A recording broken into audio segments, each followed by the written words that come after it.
ಓ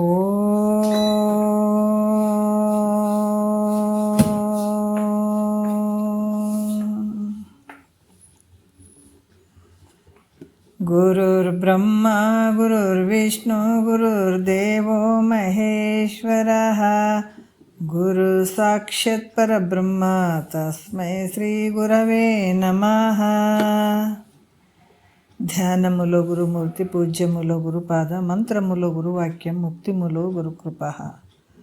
ಶ್ರೋತ್ರಿಯ ಬ್ರಹ್ಮನಿಷ್ಠ ಸದ್ಗುರು ಬಸವಾನಂದರ ಪಾದ ಕಮಲಗಳಿಗೂ ಹಾಗೂ ಅವರ ಪ್ರತಿರೂಪದಂಥ ನಿಜಗುಣಪ್ಪನವರ ಪಾದ ಕಮಲಗಳಿಗೂ ನನ್ನ ದೀರ್ಘದಂಡ ಪ್ರಣಾಮಗಳನ್ನು ಸಲ್ಲಿಸುತ್ತಾ, ಸದ್ಗುರು ಮಾರ್ತಾಂಡ ಸಾವಯವ ಸದ್ಗುರುಳ ಪಾದ ಕಮಲಗಳಿಗೂ ಹಾಗೂ ರಾಯಪ್ಪ ಸದ್ಗುರುಳ ಪಾದ ಕಮಲಗಳಿಗೂ ನನ್ನ ದೀರ್ಘದಂಡ ಪ್ರಣಾಮಗಳನ್ನು ಸಲ್ಲಿಸುತ್ತಾ, ಗುರು ಸ್ವರೂಪರಾದಂಥ ನನ್ನ ಪತಿದೇವರಿಗೂ ಕೂಡ ನನ್ನ ದೀರ್ಘದಂಡ ಪ್ರಣಾಮಗಳನ್ನು ಸಲ್ಲಿಸುತ್ತಾ, ಮನದಲ್ಲಿ ಸ್ಮರಿಸಿಕೊಳ್ಳುತ್ತಾ, ತಮ್ಮೆಲ್ಲರಿಗೂ ವಂದಿಸುತ್ತಾ, ಇವತ್ತಿನ ಕೈವಲ್ಯ ಪದ್ಧತಿ ಬಹಳಷ್ಟು ವಿಶೇಷವಾಗಿರುವಂಥ ವಿಚಾರವನ್ನು ನಾವು ನೋಡ್ತಾ ಇದ್ದೀವಿ. ಈ ಮಾರ್ಗವನ್ನು ನಾವು ತಿಳ್ಕೊಳ್ಬೇಕಂದ್ರೆ ಎಷ್ಟೋ ಜನ್ಮದ ಪುಣ್ಯ. ಏನು ಗುರುನಾಥ ಹೇಳ್ತಾ ಇದ್ದಾರಾ, ಏನು ಹೇಳ್ತಾ ಇದ್ದಾರಾ ನಾವು ಕೇಳಬೇಕು. ಒಂದು 4 ನುಡಿ ಕಿವಿಯಲ್ಲಿ ಹಾಕ್ಕೊಳ್ಬೇಕು ಅನ್ನುವಂಥ ಭಾವ ಬರುವಂಥದ್ದು ಎಷ್ಟೋ ಜನ್ಮದ ಪುಣ್ಯ ಅಂತ ಹೇಳ್ತಾರೆ. ಅದಕ್ಕೆ ಸಪ್ತಭೂಮಿಕೆ ಒಳಗೆ ಸುಖೇಚ್ಛೆ ಅನ್ನುವಂಥದ್ದು ಜನ್ಮ ಜನ್ಮಾಂತರದ ಪುಣ್ಯದ ಫಲದಿಂದ ಇಂಥ ಆನಂದವನ್ನು, ಇಂಥ ಸುಖವನ್ನು, ಇಂಥ ಮುಕ್ತಿಯನ್ನು ಪಡ್ಕೊಳ್ಬೇಕನ್ನುವಂಥ ಭಾವ ಬರ್ತದೆ. ಇಲ್ಲಾಂದ್ರೆ ಅದು ಬರೋಂಗಿಲ್ಲ, ಪುಣ್ಯ ಇರದೇ ಇದ್ದರೆ ಬರೋಂಗಿಲ್ಲ. ಅದಕ್ಕೆ ಇಲ್ಲಿ ಕೂಡ ಮಹಾತ್ಮರು ಏನು ಹೇಳ್ತಾರೆ ಅಂದ್ರೆ ಆನಂದದ ಬಗ್ಗೆನೇ ಹೇಳ್ತಾರೆ. ಮತ್ತು ಜಗತ್ತು ಹೊಂಟಿರೋದು ಅದಕ್ಕೆ ಸುಖ ಇರಬೇಕು, ಆನಂದವಾಗಿರ್ಬೇಕಂತಲೇ ಹೊಂಟದು ಜಗತ್ತು. ಈಗ ಇಷ್ಟೆಲ್ಲ ಕಷ್ಟಪಟ್ಟು ಊರು ಬಿಟ್ಟು ಊರಿಗೆ ಹೋಗಿ ಎಲ್ಲ ದುಡಿತೀವಿ, ಮಾಡ್ತೀವಿ, ಕಷ್ಟಪಡ್ತೀವಿ ಲೌಕಿಕದಲ್ಲೇ. ಯಾತಕ್ಕಂದ್ರೆ ನಾವು ಸುಖದಿಂದ ಇರಬೇಕು, ಆನಂದವಾಗಿರ್ಬೇಕು ಅನ್ನೋದು ಒಂದೇ ಉದ್ದೇಶ. ಅದು ಯಾರಿಗಾರು ದುಃಖ ಬರಲಿ ಅಂತ ಇರ್ತದಾನೆ, ಎಲ್ಲರಿಗೆ ಸುಖದಿಂದ ಇರ್ಬೇಕನ್ನುವಂಥದ್ದು ಒಂದು. ಆದ್ರೆ ಈ ನಾವು ನೋಡ್ರಿ, ಪ್ರತಿಯೊಬ್ಬರು ಲೌಕಿಕದಲ್ಲಿ ನೌಕರಿ ಮಾಡಬೇಕಾದ್ರೆ ಯಾವುದನ್ನು ನಾವು ಇಷ್ಟಪಡ್ತೀವಿ? ಪರ್ಮನೆಂಟ್ ನೌಕರಿಗೆ ಇಷ್ಟಪಡ್ತೀವಿ, ಟೆಂಪ್ರವರಿಗೆ ಇಷ್ಟಪಡ್ತೀವಿ? ನಾವು ಅರ್ಥ ಮಾಡ್ಕೋಬೇಕು. ಇಲ್ಲರಿ, ಪರ್ಮನೆಂಟ್ ಆದ್ರೆ ಭಾಳ ಚಂದ ರೀ, ಯಾವ ಚಿಂತಿರಂಗಿಲ್ಲ ರೀ ಕೊನೆವರೆಗೂ. ಈ ಟೆಂಪ್ರವರಿ ಅಂದರೆ ಯಾವಾಗ ತೆಗೆದಾಕ್ತಾರೇನ್ರಿ ಅಂತೇಳಿ ಯಾರು ಇಷ್ಟಪಡಂಗಿಲ್ಲ ಟೆಂಪ್ರವರಿ ಕೆಲಸಗಳಿಗೆ. ಅದ್ರಾಗ ನಾವು ಯಾವುದಕ್ಕೆ ಇಲ್ಲಿ ಇಷ್ಟಪಟ್ಟಿದ್ದೀವಿ ಅಂದರೆ ಟೆಂಪ್ರವರಿ ಕೆಲಸಕ್ಕೆ, ಟೆಂಪ್ರವರಿ ಸುಖಕ್ಕಾಗಿ ಬೆನ್ನು ಬಿದ್ದಿದ್ದೀವಿ. ಅದಕ್ಕೆ ಪರ್ಮನೆಂಟ್ ಒಂದು ಸುಖ ಐತೆ ನೋಡು, ಅದರಿಂದ ಬಿಡ್ರು ಅಂತ ಮಹಾತ್ಮರು ಹೇಳ್ತಾರೆ. ಎರಡು ಏನು ವ್ಯತ್ಯಾಸಗಳು ಇಷ್ಟೇ. ಯಾಕಂದ್ರೆ ನಾವು ಬೇರೆ ಕಡೆ ದಾರಿ ಹಿಡ್ದೀವಿ, ಆದ್ರೆ ಮಹಾತ್ಮರು ಅದು ಟೆಂಪ್ರವರಿ ಸುಖಕ್ಕೆ ಯಾಕೆ ಬೆನ್ನು ಬಿದ್ದಿರೋ, ಪರ್ಮನೆಂಟ್ ಒಂದು ಸುಖ ಐತಿ ನೋಡು, ಈ ಕಡೆ ಬರ್ರಿ ಅಂತ ಇವ್ರು ಹೇಳಕತ್ತಾರೆ. ಮತ್ತು ಈ ಕಡೆ ಬರ್ಬೇಕಂದ್ರೆ ಭಾಳ ಪುಣ್ಯ ಬೇಕಲ್ಲ. ಹಾಗಾಗಿ ಈ ಕೈವಲ್ಯ ಪದ್ಧತಿ ಅನ್ನುವಂಥದ್ದು ಮುಕ್ತಿ, ಕೈವಲ್ಯ ಅಂದ್ರೆ ಮೋಕ್ಷ, ಪದ್ಧತಿ ಅಂದ್ರೆ ದಾರಿ. ನಿಜಗೊಂಡ್ರೆ ಭಾಳ ಚಂದ ಹೇಳಕತ್ತಾರೆ ಅವರು. 9ನೇ ಪದದ ಕೊನೆಯ ನುಡಿಯನ್ನು ಹಿಡ್ಕೊಂಡು ನಾವು ನೋಡೋಣ ಇವತ್ತು. ಮನುಜ ನಿನಗಾದ ನೋವಿಗೆ ಚಿಂತಿಸುವರೆ, ಮುನ್ನಿನವರಿಗಾದ ಬಾಧೆಯ ನೋಡಲು. ಅಂದ್ರೆ ಮನುಷ್ಯನೇ, ನಿನಗೆ ಏನಾದರೂ ಒಂದು ತೊಂದರೆ ಅಥವಾ ನಿನಗೆ ನೋವು ಅಂಥೇಳಿ ಯಾರಾದರೂ ಚಿಂತೆ ಮಾಡ್ತಾರೇನೋ, ಹಿಂದಲವ್ರಿಗೆ ನೋಡು ಎಷ್ಟಿಷ್ಟು ಕಷ್ಟಗಳು ಅದಾವ ಅಂತೇಳ್ಬಿಟ್ಟು ಈಗ 2 ದಿವಸದಿಂದ ಅದನ್ನು ಹೇಳ್ಕೊಂಡು ಬಂದರು ಅವರು. ಮತ್ತು ಇಲ್ಲಿ ಕೂಡ ಏನು ಹೇಳ್ತಾರೆ ಕೊನೆಗೆ, ಇಲ್ಲಿ ಭಾಳಷ್ಟು ಒಂದು ಅದ್ಭುತವಾದಂಥ ವಿಚಾರಗಳನ್ನು ಅವ್ರು ಹೇಳ್ತಾರೆ ನಮಗೆ. ಏನು ಹೇಳ್ತಾರೆ, ಮನುಷ್ಯನಿಗೆ ಕಷ್ಟ ಅದಾವಂತ ಕಷ್ಟದಾಗೂ ಹೋಗಂಗಿಲ್ಲ, ಸುಖ ಐತೆ ಅಂತ ಸುಖದಾಗೂ ಮೆರೆಯಂಗಿಲ್ಲ. ಆದರೂ ಕೂಡ ಆ ಪರ್ಮನೆಂಟ್ ಸುಖ ನಿನಗೆ ಬೇಕಾಗಿತ್ತು ಅಂತಂದ್ರೆ ಏನು ಮಾಡು ಅನ್ನುವಂಥದ್ದು ಈ ವಿಚಾರದಲ್ಲಿ ಹೇಳ್ತಾರೆ. ಎಲ್ಲದಕ್ಕೂ ಒಂದೊಂದು ದಾರಿಗಳು ಅದಾವೆ. ನಮಗೇನಿಲ್ಲಪ್ಪ ದಾರಿನೇ ಇಲ್ಲ ಅಂತಲ್ಲ, ಅದಕ್ಕೆ ಹಿಡ್ತ ಎಲ್ಲಿ ತೋರಿಸ್ತಾರಂದ್ರೆ ಮಹಾತ್ಮರ ವಾಕ್ಯದಲ್ಲೇ ಅದಾವೆ. ಈ ಒಂದು 5ನೇ ನುಡಿಯಲ್ಲಿ ಹೇಳ್ತಾರೆ, ಕೊನೆ ನುಡಿ ನೋಡೋಣ ನಾವು. ಹಿಂದಿನ ಅವರ ಒಂದು ವಿಚಾರಗಳನ್ನು ಹೇಳಿದರು. ಪಾಂಡವರಿಗೆ, ನಳ ಮಹಾರಾಜರಿಗೆ, ಹರಿಶ್ಚಂದ್ರಿಗೆ ಭಾಳಷ್ಟು ಕಷ್ಟಗಳಾಗಿದ್ದಾವೆ, ನಿನಗೇನು ಅಂಥದ್ದೇನು ಬಂದಿಲ್ಲ. 5ನೇ ನುಡಿಯಲ್ಲಿ ಹೇಳ್ತಾರೆ, ಈ ಪರಿಯೋಳು ಅವರಿವರೆನ್ನದೊಡಲು ಗೊಂಡ ಆ ಪುರುಷರಿಗಾದ ದುಃಖವನ್ನು ರೂಪಿಸಲರಿದಾಗಿ ಗುರು ಶಂಭುಲಿಂಗದ ಶ್ರೀಪಾದವನ್ನು ನೆನೆ ಸುಖಬಹುದು ಅಂತ ಹೇಳ್ತಾರೆ. ಏನು ಹೇಳ್ತಾರೆ? ಈ ಪರಿಯೋಳು ಮನುಷ್ಯನಿಗೆ ಸುಖ ಆಗಬೇಕಾಗಿತ್ತು, ಆನಂದ ಆಗಬೇಕಾಗಿತ್ತು ಅಂದ್ರೆ ಪರಮಾತ್ಮನ ಪಾದ ಕಮಲಗಳಲ್ಲಿ ಭಕ್ತಿಯನ್ನು ಇಡು ಅಂತ ಹೇಳ್ತಾರೆ ಅವರು. ನೋಡ್ರಿ, ಅದಕ್ಕೆ ಇಲ್ಲಿ ಕೂಡ ಹೇಳ್ತಾರೆ, ಈ ಪರಿಯೋಳು ಇವರೆನ್ನದೆ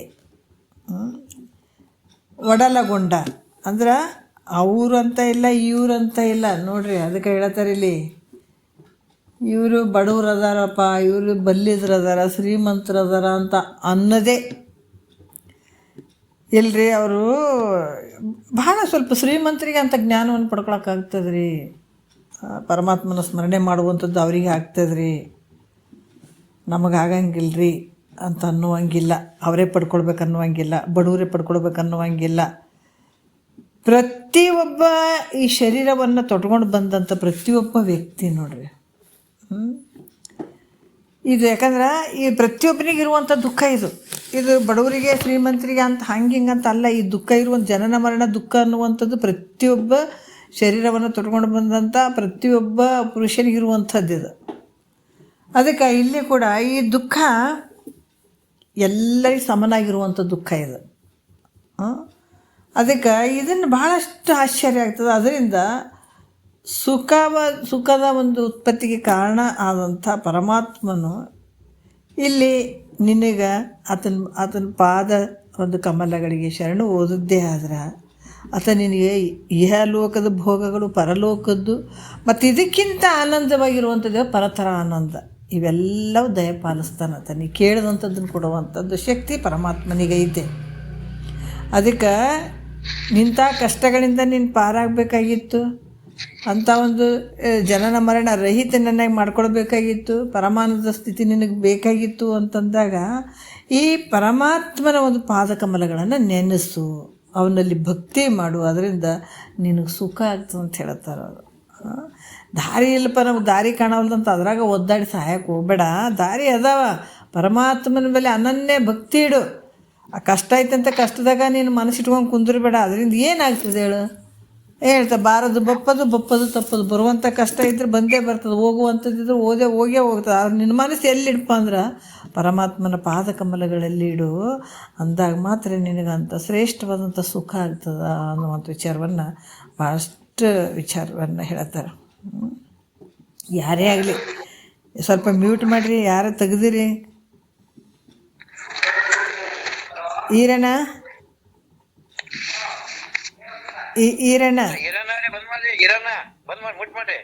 ಹಾಂ, ತೆಗಿಬೇಡ್ರಿ ಆದಷ್ಟು.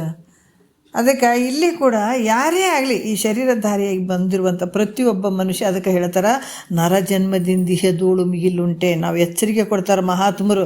ಜಗತ್ತಿನೊಳಗೆ ಏನೇನೋ ನೀನು ದೊಡ್ಡದಂತ ತಿಳ್ಕೊಂಡಿಯಲ್ಲ, ಈ ನರಜನ್ಮ ಅನ್ನುವಂಥದ್ದು ಭಾಳ ದೊಡ್ಡದೈತಪ್ಪ. ಇದು ಕಳ್ಕೊಂಡೆ ಅಂದ್ರೆ ಮತ್ತೆ ಇದು ಸಿಗೋದು ಭಾಳ ಕಷ್ಟ ಐತೆ. ಅದಕ್ಕೆ ಇದು ನರಜನ್ಮ ಅಪ್ಪಿ ತಪ್ಪಿ ನಿನಗೆ. ಅದಕ್ಕೆ ಹೇಳ್ತಾರೆ ಭಾಳಷ್ಟು ಅಜ್ಞಾನಿಗಳಿಗೆ ಮಹಾತ್ಮರು ಹೇಳ್ತಾರೆ, ತಿಪ್ಪಿ ಕೋಳಿ ಕಾಳಿಗಾಗಿ ಕೆದರಿತ್ತಲ್ಲ, ತಪ್ಪಿ ಮುತ್ತು ಸಿಕ್ಕರದಕ್ಕೆ ಗೊತ್ತೇ ಇಲ್ಲ ಅನ್ನೋ ಹಂಗೆ ಹೇಳ್ತಾರೆ ಅಜ್ಞಾನಿಗಳಿಗೆ. ಅದಕ್ಕೆ ತಿಪ್ಪಿ ಕೋಳಿ ಕಾಳಿಗಾಗಿ ಕೆದರಿತ್ತಲ್ಲ. ತಿಪ್ಪಿ ಕೋಳಿ ಏನು ಮಾಡ್ತದೆ? ಕಾಳಿಗಾಗಿ ತಿಪ್ಪಿಯನ್ನು ಕೆದರ್ತಾ ಇರ್ತದೆ. ಅಪ್ಪಿ ತಪ್ಪಿ ಮುತ್ತು ಸಿಕ್ಕರೆ ಅದಕ್ಕೆ ಗೊತ್ತದೇನು ಅಂದರೆ ಗೊತ್ತಿಲ್ಲ. ಹಂಗೆ ಮಾನವ ಶರೀರ ಬಂದದ, ಆದ್ರೆ ಹಂಗೆ ಉಂಡು ತಿಂದು ಸಾಯಿ ಹೊಡಿಯುವಂಥದ್ದು ಅಲ್ಪ. ಇದು ಮುತ್ತು ಸಿಕ್ಕಂಗೆ ಇದ್ರ ಬೆಲೆ ಗೊತ್ತು ಮಾಡ್ಕೊ. ಇದರಿಂದನೇ ನೀನು ಇಂಥ ಆನಂದವನ್ನು ಪಡ್ಕೊಳಕ್ಕೆ ಸಾಧ್ಯ ಆಗ್ತದೆ. ಇಂಥ ಮಾನವ ಜನ್ಮವನ್ನು ನೀನು ಬಿಟ್ಬಿಟ್ಟು ಅಂತಂದ್ರೆ ಮತ್ತು ಇದೇ ಜನ್ಮ ಬರ್ತದೆ ಅನ್ನುವಂಥದ್ದು ಗ್ಯಾರಂಟಿ ಇಲ್ಲ. ಮನುಷ್ಯನ ಜನ್ಮನೇ ಬರ್ತದೆ ಅನ್ನುವಂಥದ್ದು ಗ್ಯಾರಂಟಿ ಇಲ್ಲ ಮುಂದಿನ ದಿನಮಾನಗಳಲ್ಲಿ, ಮುಂದಿನ ಒಂದು ಕಾಲಗಳಲ್ಲಿ. ಯಾಕಂದ್ರೆ ಈ ಬಂದಂಥ ಶರೀರವನ್ನು ಸದುಪಯೋಗ ಮಾಡಿಕೊಡಪ್ಪ ಅಂತ ಎಚ್ಚರಿಕೆ ಕೊಡ್ತಾರೆ ಮಹಾತ್ಮರು. ಮತ್ತು ಇಲ್ಲಿ ಕೂಡ ಹೇಳ್ತಾರೆ ಅವರು, ಅದಕ್ಕೆ ಪರಮಾತ್ಮನ ಭಕ್ತಿಯನ್ನು ಮಾಡೋ, ಆತನ ಪಾದಕಮಲಗಳಲ್ಲಿ ಭಕ್ತಿಯನ್ನು ಇಡುವಂಥ ವಿಚಾರವನ್ನು ಹೇಳಿ ಇವಾಗ ಅವರು 10ನೇ ಪದ ನಾವು ನೋಡೋಣ ಏನು ಹೇಳ್ತಾರೆ.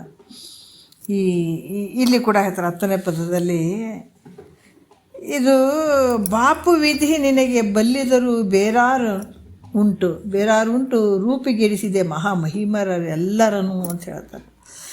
ಇದು ಪ್ರಾರಬ್ಧ ಅನ್ನುವಂಥದ್ದು ಭಾಳ ಅಘಟಿತ ಐತದು, ಎಂತೆಂಥವ್ರಿಗೆ ಬಿಟ್ಟಿಲ್ಲ, ನಿನಗೇನು ಬಿಡ್ತದೆ ಅಂತಾರೆ ಮಹಾತ್ಮರು.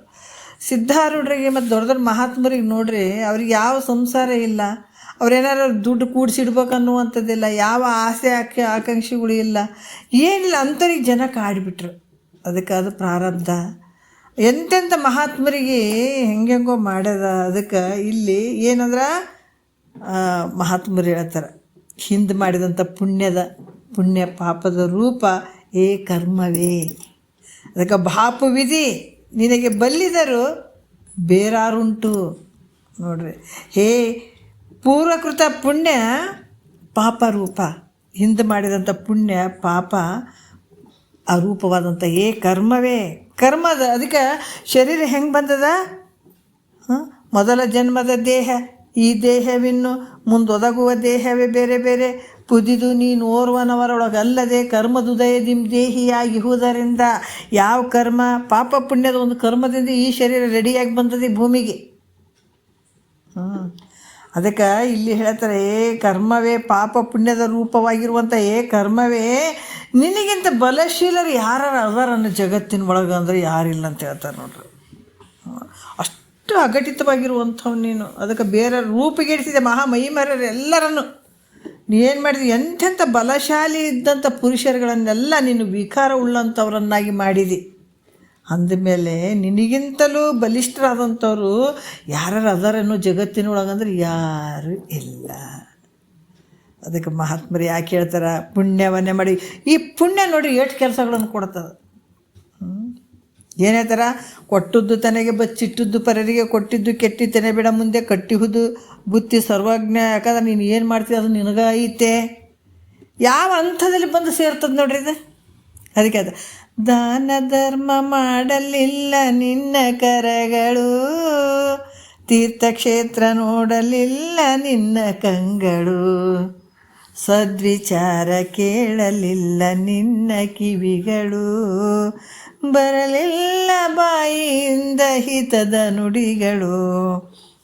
ಈ ಪುಣ್ಯದ ಕೆಲಸ ನೋಡ್ರಿ ಭಾಳಷ್ಟು ಕೆಲಸ ಮಾಡ್ತದೆ. ಮಹಾತ್ಮರು ಹೇಳೋದು ಒಂದೇ, ಅದಕ್ಕೆ ದುರಿತ ಕರ್ಮವನ್ನು ಒಲ್ಲದಿರು ಪುಣ್ಯವನ್ನೇ ಮಾಡು. ಪುಣ್ಯ ಯಾಕೆ ಇದನ್ನ ಇಟ್ಟರು ಅಂತಂದಾಗ ಇಷ್ಟೆಲ್ಲ ಕೆಲಸಕ್ಕೆ ಬರ್ತಾವೆ ಪುಣ್ಯ. ಯಾಕಂದ್ರೆ ಈ ಮನುಷ್ಯನ ಶರೀರ ಬರುವಂಥದ್ದು ಸುಖ ದುಃಖ ಇರುವಂಥ ಒಂದು ಕರ್ಮದ ಹಿಂದೆ ಈ ಪಾಪ ಪುಣ್ಯ ಒಂದು ಎರಡು ಮಿಶ್ರ, ಇವೆರಡನ್ನು ತೊಗೊಂಡೇ ಈ ಶರೀರ ಬಂದದ ಭೂಮಿಗೆ ಬಂದದಂತಂದ ಮೇಲೆ ಇವೆರಡನ್ನು ಅನುಭವಿಸ್ಬೇಕಾಗ್ತದ. ಅದಕ್ಕೆ ಇಲ್ಲಿ ಕೂಡ ಹೇಳ್ತಾರಪ್ಪ, ಏ ಬಾಪು ವಿಧಿ ನಿನಗೆ ಬಲ್ಲಿದ್ದಾರೆ, ನಿನಗಿಂತ ಬಲಶಾಲಿಗಳು ಯಾರನ್ನ ಅದಾರೇನು? ಎಂತೆಂಥ ಮಹಿಮಾಶಾಲಿ ಇದ್ದಂಥವ್ರಿಗೆ ಕೂಡ ಅಂಥವ್ರನ್ನೆಲ್ಲ ವಿಕಾರ ಉಳ್ಳಂಗೆ ಮಾಡಿಬಿಟ್ಟಿದೆ ನೀನು. ಪ್ರಾರಬ್ಧ ನೋಡ್ರಿ, ಅದು ಬಿಡಂಗಿಲ್ಲ ಅನ್ನೋದಕ್ಕಾಗಿ ಹೇಳ್ತಾ ಇದ್ದಾರೆ ಅವರು. ಅಂದಮೇಲೆ ನಿನಗಿಂತ ಬಲಿಷ್ಠರಾದವ್ರು ಯಾರನ್ನ ಅದಾರನ್ನು ಜಗತ್ತಿನ ಒಳಗೆ ಅಂದರೆ ಯಾರಿಲ್ಲ. ಅದರಿಂದ ಏ ವಿಧಿಯೇ ಶಬಾಷ್, ಎಂತೆಂಥವ್ರಿಗೆ ಏನೇನು ಮಾಡಿಬಿಟ್ಟಿಯಲ್ಲೋ, ಅದಕ್ಕೆ ಶಬಾಷ್ ನೋಡಪ್ಪ ನಿನಗೆ ಅಂತ ಹೇಳ್ತಾರೆ ಅವರು. ವಿಧಿ ಅಂದರೆ ಹಿಂದೆ ಮಾಡಿದಂಥ ಪುಣ್ಯ ಪಾಪ ರೂಪದ ಕರ್ಮಕ್ಕೆ ವಿಧಿ ಅಂತ ಹೇಳ್ತಾರೆ ಅವರು. ಮತ್ತೀಗ 1ನೇ ನುಡಿಯಲ್ಲಿ ನೋಡ್ತಾರೆ ಏನೇನು ಮಾಡಿದೆ, ಈ ಪ್ರಾರಬ್ಧ ಏನೇನು ಮಾಡಿತನ್ನುವಂಥದ್ದಕ್ಕಾಗಿ ಮುಂದಿನ ವಿಚಾರ ಹೇಳ್ತಾರೆ ಅವರು. ಏನೇನು ಮಾಡ್ತದೆ, ಯಾಕಂದ್ರೆ ದೇವತೆಗಳಿಗೆ ಪ್ರಾರಬ್ಧ ಬಿಟ್ಟಿಲ್ಲ, ಜ್ಞಾನಿಗಳಿಗೆ ಬಿಟ್ಟು. ನಾವು ಹೇಳ್ತೀವಿ ಇಲ್ಲರಿ, ಅವ್ರು ಅಷ್ಟು ತಿಳ್ಕೊಂಡಾರ್ರಿ, ಅವ್ರ ಮನೆಗೆ ಯಾಕ್ರಿ ಹಿಂಗಾಗ್ಬೇಕು, ಅವ್ರು ಅಷ್ಟು ಮಾಡ್ಯಾರ, ಅವ್ರಿಗೆ ಯಾಕ್ರಿ ರೋಗ ಬರಬೇಕು? ಬರ್ತಾವ ಮತ್ತೆ. ಯಾಕಂದ್ರೆ ಪಾಪ ಪುಣ್ಯದಿದ್ದರೆ ಈ ಶರೀರ ಭೂಮಿಗೆ ಬಂದದಂತಂದಮೇಲೆ ಮತ್ತು ರೋಗ ಬರಲಾರ್ದಿರ್ತಾವೇನು, ದುಃಖ ಬರಲಾರ್ದಿರ್ತದೆ, ಎಲ್ಲಟ್ಟು ಬರ್ತಾವೆ. ಇವು ಅಜ್ಞಾನಿಗಳು ಏನು ಮಾಡ್ತಾವ? ಇಲ್ಲರಿ, ಅವ್ರು ಅಷ್ಟು ನಮೋ ಅಂತಾರೆ ದೇವ್ರಿಗೆ, ಅವ್ರಿಗೆ ಯಾಕ್ರಿ ರೋಗ ಬರಬೇಕು? ಅವರು ಶಾಸ್ತ್ರ ಎಲ್ಲ ಹೇಳ್ತಾರೆ, ಎಲ್ಲ ಒಂದು ತಿಳ್ಕೊಂಡಂಥವ್ರು ಅದ್ರಿ, ಯಾಕ್ರಿ ಅವ್ರಿಗೆ ಇಂಥದ್ದು ಬರಬೇಕು? ಅದು ಶರೀರ ಬಿಟ್ಟು ಬಾಣ ಇದ್ದಂಗೆ, ಅದು ಬರಬಾರ್ದಂತೇನು ಇರಂಗಿಲ್ಲ ಅದಕ್ಕೆ. ಬಿಟ್ಟು ಬಾಣ ಇದ್ದಂಗೆ, ಬಿಟ್ಟು ಬಾಣ ನಡು ಹೋಗ್ಯದ, ಅದು ಹೋಗ್ಯದ ಮತ್ತು ಅಲ್ಲಿರ್ಲಿಲ್ಲ ಬೀಳ್ತದ, ಎಲ್ಲಿ ಹೋಗ್ಯದ ಅದೇ ಗುರಿ ಸೇರ್ತದೆ. ಅದು ಬಿಟ್ಟದೀಗ ಆಲ್ರೆಡಿ ಆ ಜಾಗವನ್ನು ಬಿಟ್ಟದದು. ಹಾಗಾಗಿ ಶರೀರ ಬಿಟ್ಟು ಬಾಣದಂಗೆ ಬಂದು ಬಿಟ್ಟದ, ಏನು ಪ್ರಾರಬ್ಧ ಒತ್ಕೊಂಡು ಬಂದದ ಅದನ್ನು ಅನುಭವಿಸ್ಬೇಕಾಗ್ತದೆ. ಅದಕ್ಕೆ ದೇವತೆಗಳಿಗೂ ಬಿಟ್ಟಿಲ್ಲ, ಇವತ್ತು ಮಹಾತ್ಮರಿಗೂ ಬಿಟ್ಟಿಲ್ಲ, ಮಹಿಮಾಶಾಲಿ ಆದಂಥವ್ರಿಗೂ ಬಿಟ್ಟಿಲ್ಲ, ನರಮಾನವರಿಗೂ ಕೂಡ ಇದು ಬಿಟ್ಟಿಲ್ಲ, ಯಾರಿಗೂ ಬಿಟ್ಟಿಲ್ಲ ಇದು. ಅದಕ್ಕೆ ಬಾಪು ವಿಧಿ ಅಂತ ಹೇಳ್ತಾರೆ ಅವರು. ಏನೇನಾಯಿತು ಅನ್ನುವಂಥದ್ದನ್ನು 1ನೇ ನುಡಿಯಲ್ಲಿ ನೋಡ್ತಾರೆ. ನೋಡೋಣ ಯಾರ್ಯಾರಿಗೆ ಏನೇನಾಯಿತು, ಇದು ಪ್ರಾರಬ್ಧ ಏನೇನು ಮಾಡಿಸ್ತು ಅಂತ ಅನ್ನುವಂಥದ್ದನ್ನು ನಮಗೆ ಇಲ್ಲಿ ಹೇಳ್ತಾರೆ. ಏನು ಹೇಳ್ತಾರೆ ವಿಚಾರ ಮಾಡಿ. ಹರಿಯ ನೀರೈದು ಪರಿಭವದೊಳಗೆ ಬಳಲಿಸಿದೆ, ಸರಸಿಜೋದ್ಭವನ ನಡುದಲೆ ಯೊಂದ ನಳಿದೆ, ಸುರಚಿರ ಸುಧಾಕರನ ತನುಗುಂದಿಸಿದೆ, ದೇವ ವರನ ಮೈಯೊಳು ಲಜ್ಜೆಯನೆ ನೊಂದಿಸಿದೆ. ನೋಡ್ರಿ ಇಲ್ಲಿ ಹೇಳ್ತಾರೆ, ಹರಿಯ ಈರೈದು ಅಂದ್ರೆ ಹರಿಯನು ಈರೈದು ಅಂದ್ರೆ 10 ಜನ್ಮಗಳಲ್ಲಿ ತಿರುಗುವಂಗೆ ಮಾಡಿದೆ. ಈರೈದು ಅಂದರೆ 2 5 5 ಅರ್ಥ ಆಯ್ತಲ್ಲ. ಈರೈದು ಅಂದ್ರೆ 2 5 5. ಇದನ್ನು ನಾವು ಮೊನ್ನೆ ವಿಚಾರದಲ್ಲಿ ಬಂದದ ಏನು, ಈ ಹರಿ ವಿಷ್ಣುವಿನ ಬಳಿ ಏನಿತ್ತು, ಸುದರ್ಶನ ಚಕ್ರ ಇತ್ತಲ್ಲ, ಸುದರ್ಶನ ಚಕ್ರ ದುಷ್ಟರನ್ನು ಸಂಹಾರ ಮಾಡುವಂಥದ್ದು ಒಂದು ನೇಮ ಇರ್ತದಕ್ಕೆ. ಆ ಸುದರ್ಶನ ಚಕ್ರ ಮಹಾತ್ಮ ಹಿಂದೆ ಹೇಳ್ಯದ, ಒಂದು ಸ್ವಲ್ಪ ಹೇಳ್ಕೊಂಡು ಹೋಗ್ತೇನೆ ನಾನು. ಮಹಾತ್ಮರು ಇದ್ದ ಜಾಗಕ್ಕೆ ಹೋಗ್ಬಾರ್ದು ಅನ್ನುವಂಥದ್ದು ಸುದರ್ಶನ ಚಕ್ರಕ್ಕೆ ನಿಯಮ ಇತ್ತು. ಒಬ್ಬ ಅಸುರ ಏನು ಮಾಡ್ದ, ದುಷ್ಟ, ಇನ್ನು ಮಹಾತ್ಮರ ಹತ್ರ ಈ ಸುದರ್ಶನ ಚಕ್ರ ಬರಂಗಿಲ್ಲ, ಬೇರೆ ಕಡೆ ಇದ್ರೆ ನನ್ನನ್ನು ಅದು ಕೊಂದಾಕಿಬಿಡ್ತದೆ ಅಂತ ಹೇಳ್ಬಿಟ್ಟು ಭೃಗು ಮಹರ್ಷಿಗಳ ಆಶ್ರಮಕ್ಕೆ ಹೋಗಿ ಅಲ್ಲಿ ಅಡ್ಕೊತಾನತ್ತ. ಭೃಗು ಮಹರ್ಷಿಗಳು ಹೊರಗಡೆ ಎಲ್ಲೋ ಹೋಗಿರ್ತಾರ. ಅಂಥ ಸಂದರ್ಭದಲ್ಲಿ ವಿಷ್ಣು ಅಲ್ಲಿಗೆ ಹೋಗ್ತಾನೆ. ಈ ದುಷ್ಟ ಇಲ್ಲಿ ಅಡಗಿದಾನ, ಅದನ್ನು ಸಂಹಾರ ಮಾಡ್ಬೇಕಂತ ಸುದರ್ಶನ ಚಕ್ರ ಬಿಡ್ತಾನೆ. ಆವಾಗ ಬಿಟ್ಟುಗಡೆ ನೀನು ನಾನು ಕೊಲ್ಲಲಿಕ್ಕೆ ಬಂತು ಅಂತ ಹೆದರಿಬಿಟ್ಟು ಆತ ಋಷಿ ಪತ್ನಿಯ ಹಿಂದೆ ಅಡಗ್ತಾನ. ಆಕೆ ಎದ್ದು ನಿಂತಿದ್ದಳು, ಹಿಂದೆ ಅಡಗ್ತಾನ. ಇನ್ನು ಈ ದುಷ್ಟನ ಬಿಟ್ಟರೆ ಜಗತ್ತಿಗೆ ಕಂಟಕ ಆಗ್ತಾನಂತೇಳ್ಬಿಟ್ಟು ಆ ಸುದರ್ಶನ ಚಕ್ರ ಋಷಿ ಪತ್ನಿಯ ತಲೆಯನ್ನು ಕಡಿದು ಕೊನೆಗೆ ಆ ದುಷ್ಟನ ತಲೆಯನ್ನು ಕತ್ತರಿಸಿಬಿಡ್ತು. ಇದನ್ನು ಭೃಗು ಮಹರ್ಷಿಗಳಿಗೆ ಗೊತ್ತಾಗಿ ಓಡಿ ಬಂದು ನೋಡ್ತಾರೆ, ತನ್ನ ಹೆಂಡತಿ ಕಟ್ಟಾಗ್ಯದ, ಆಕೆ ಸತ್ತು ಹೋಗಿದ್ದಾಳೆ, ಈ ದುಷ್ಟನು ಸತ್ತು ಹೋಗಿದ್ದಾನೆ. ಆವಾಗ ಭೃಗು ಮಹರ್ಷಿಗೆ ಭಾಳ ಕೋಪ ಬಂತು. ಮಹಾತ್ಮರ ಇದ್ದ ಜಾಗಕ್ಕೆ ಸುದರ್ಶನ ಚಕ್ರ ಬರಬಾರ್ದನ್ನುವಂಥ ನೇಮ ಇತ್ತು, ಅದನ್ನು ಮೀರಿ ಬಂದದಂತಂದ್ರೆ ಆ ವಿಷ್ಣು ಭಗವಂತ ಅದನ್ನಲ್ಲ ಹರಿಗೆ 10 ಜನ್ಮಗಳು ಮನುಷ್ಯನ ಥರ ಆಗಿ ಹುಟ್ಟಿ ಆ ನೋವನ್ನು ಅನುಭವಿಸ್ಲಿ ಅಂತ ಅಲ್ಲಿ ಶಾಪ ಕೊಟ್ಬಿಡ್ತಾರೆ ಭೃಗು ಮಹರ್ಷಿಗಳು ವಿಷ್ಣುವಿಗೆ.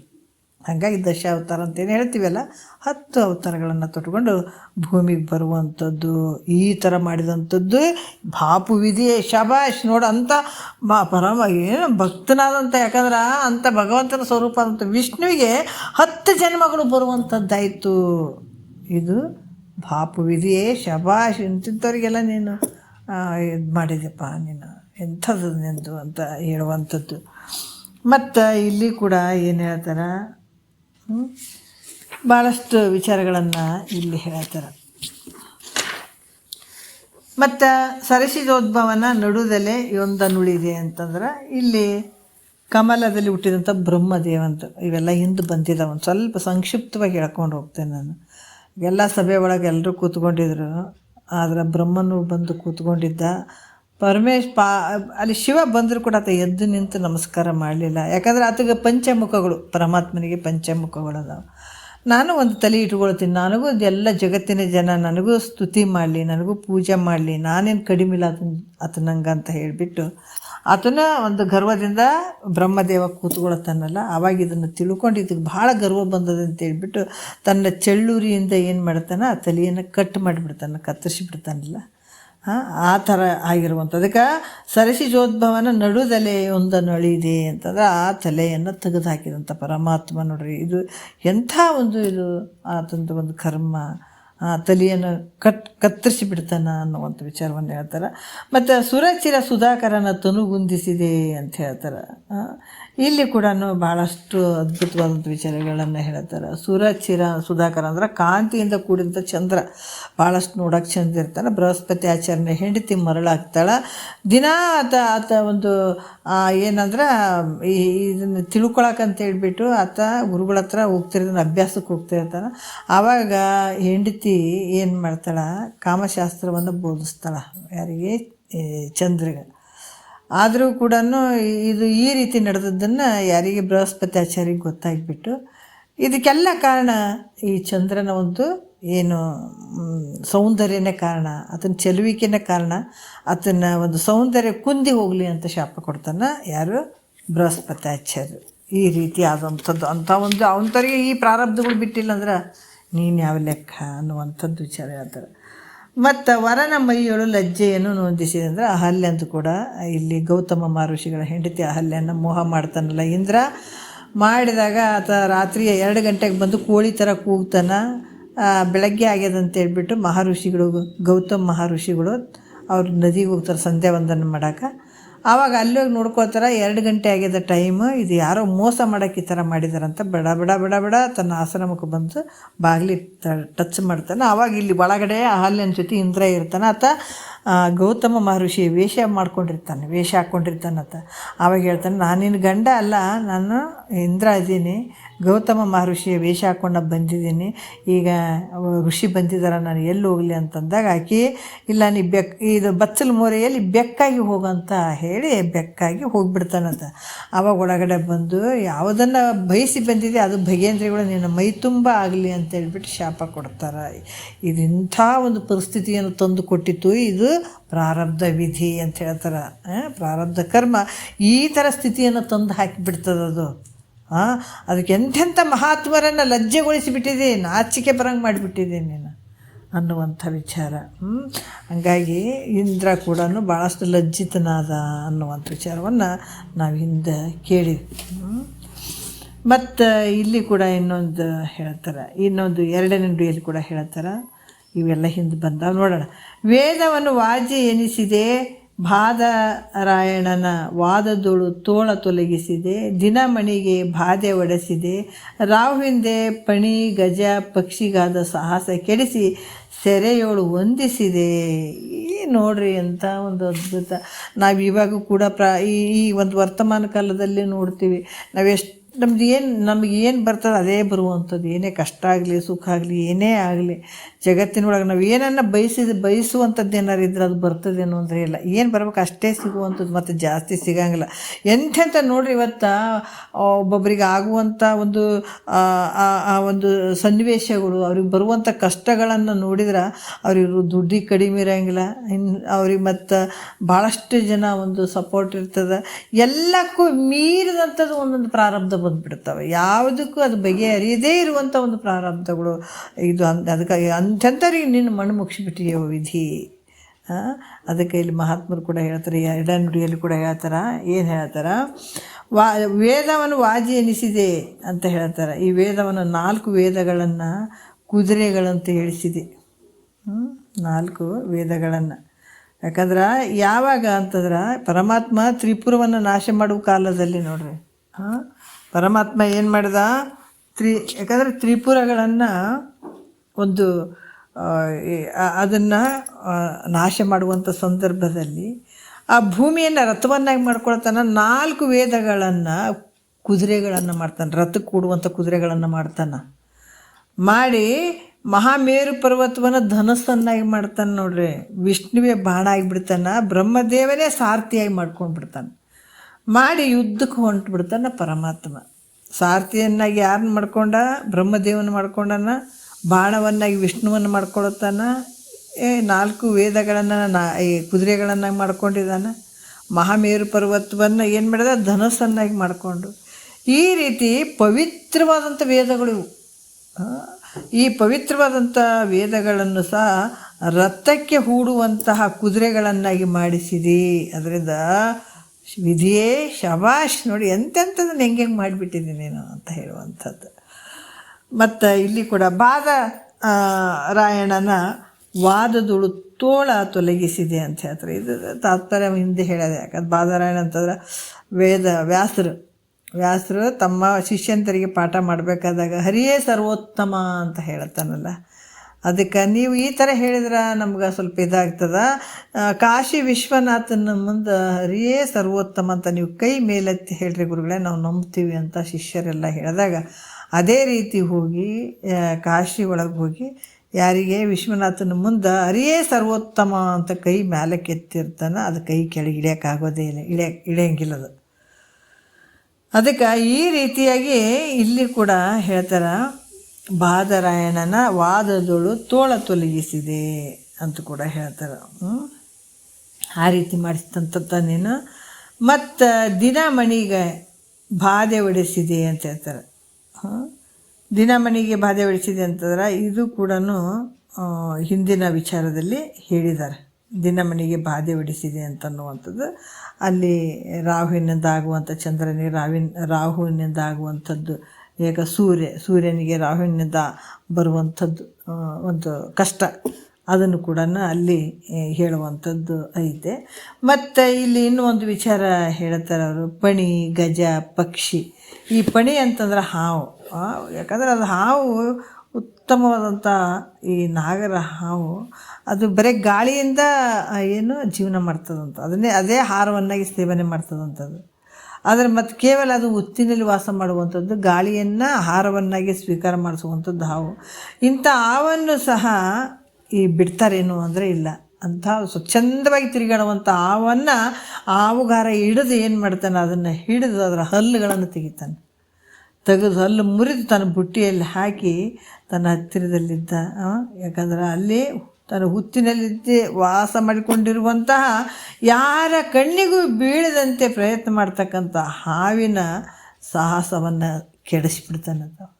ಯಾರ ಕಣ್ಣಿಗೆ ಕಾಣಾಗಲಿ ಎಲ್ಲೋ ಒಂದು ಹುತ್ತಿನಲ್ಲಿ ತನ್ನ ಸ್ವಚ್ಛಂದವಾಗಿ ತಿರುಗಾಡ್ತಾ ಇರುವಂಥ ಹಾವನ್ನು ಹಿಡಿದು ಹಲ್ಲು ಮುರಿದು ತನ್ನ ಕೈ ವಶದಲ್ಲಿ ಇಟ್ಕೊಂಡು ಬಿಡ್ತಾನೆ ನೋಡ್ರಿ. ಅದಕ್ಕೆ ಹಾವುಗಾರನ ಬುಟ್ಟಿ ಅಲ್ಲಿ ರೂಪವಾಗಿದ್ದಂತಹ ಸೆರೆಮನೆಯಲ್ಲಿ ಅದು ಸಿಕ್ಕಾಕೊಂಡು ಬೀಳ್ತದೆ, ಬಂಧಿಸಿಬಿಡ್ತಾನೆ ಅದನ್ನು. ಅಂಥ ಹಾವಿಗೆ ಹಲ್ಲು ಮುರಿದು ತನ್ನ ಬುಟ್ಟಿಯಲ್ಲಿ ಹಾಕ್ಕೊಂಡು ಬಂಧಿಸಿ ಬಿಡ್ತಾನೆ. ಪಾಪ ವಿಧಿಯೇ ನೋಡಿ, ಎಂಥ ಪ್ರಾರಬ್ಧ ಐತೆ. ಅದಕ್ಕೆ ಇಲ್ಲಿ ಕೂಡ ಹೇಳ್ತಾರೆ ಗಜ ಅಂದರೂ ಕೂಡ ಇದು ಎಷ್ಟು ಭಾಳಷ್ಟು ಬಲಶಾಲಿಯಾಗಿರುವಂಥದ್ದು. ಅದು ಹುಲ್ಲು ಎಲ್ಲವನ್ನು ಮೇಯ್ತಾ ಇರ್ತದಲ್ಲ, ಅಷ್ಟು ತಿಂದರೂ ಕೂಡ ಯಾರಿಗೂ ಹೆದರದೇ ಭಾಳಷ್ಟು ಇದರಿಂದ ಹೋಗ್ತಿರ್ತದೆ. ಅದು ಈ ರೀತಿ ಸಂಚಾರ ಮಾಡಬೇಕಾದಾಗ ಆನೆಯನ್ನು ಸಹ ಮಾವುತನ, ಯಾಕಂದರೆ ಆನೆ ನೋಡ್ರಿ, ಅಂತಹ ಒಂದು ಆನೆಯನ್ನು ಕೂಡ ಪಳಗಿಸಿಬಿಡ್ತಾನೆ ಮಾವುತ. ಅದನ್ನು ಪಳಗಿಸಿ ಕೊನೆಗೆ ತನ್ನ ಅಧೀನದಲ್ಲಿರುವಂಗೆ ಮಾಡ್ತಾನೆ. ಈ ಸರ್ಕಸ್ದಾಗ ನೋಡ್ರಿ ಎಂಥ ಆನೆಗಳನ್ನು ತಂದು ಸರ್ಕಸ್ದಾಗ ಹೇಳಿದಂಗೆ ಕೇಳಂಗೆ ಮಾಡ್ತಾರೆ.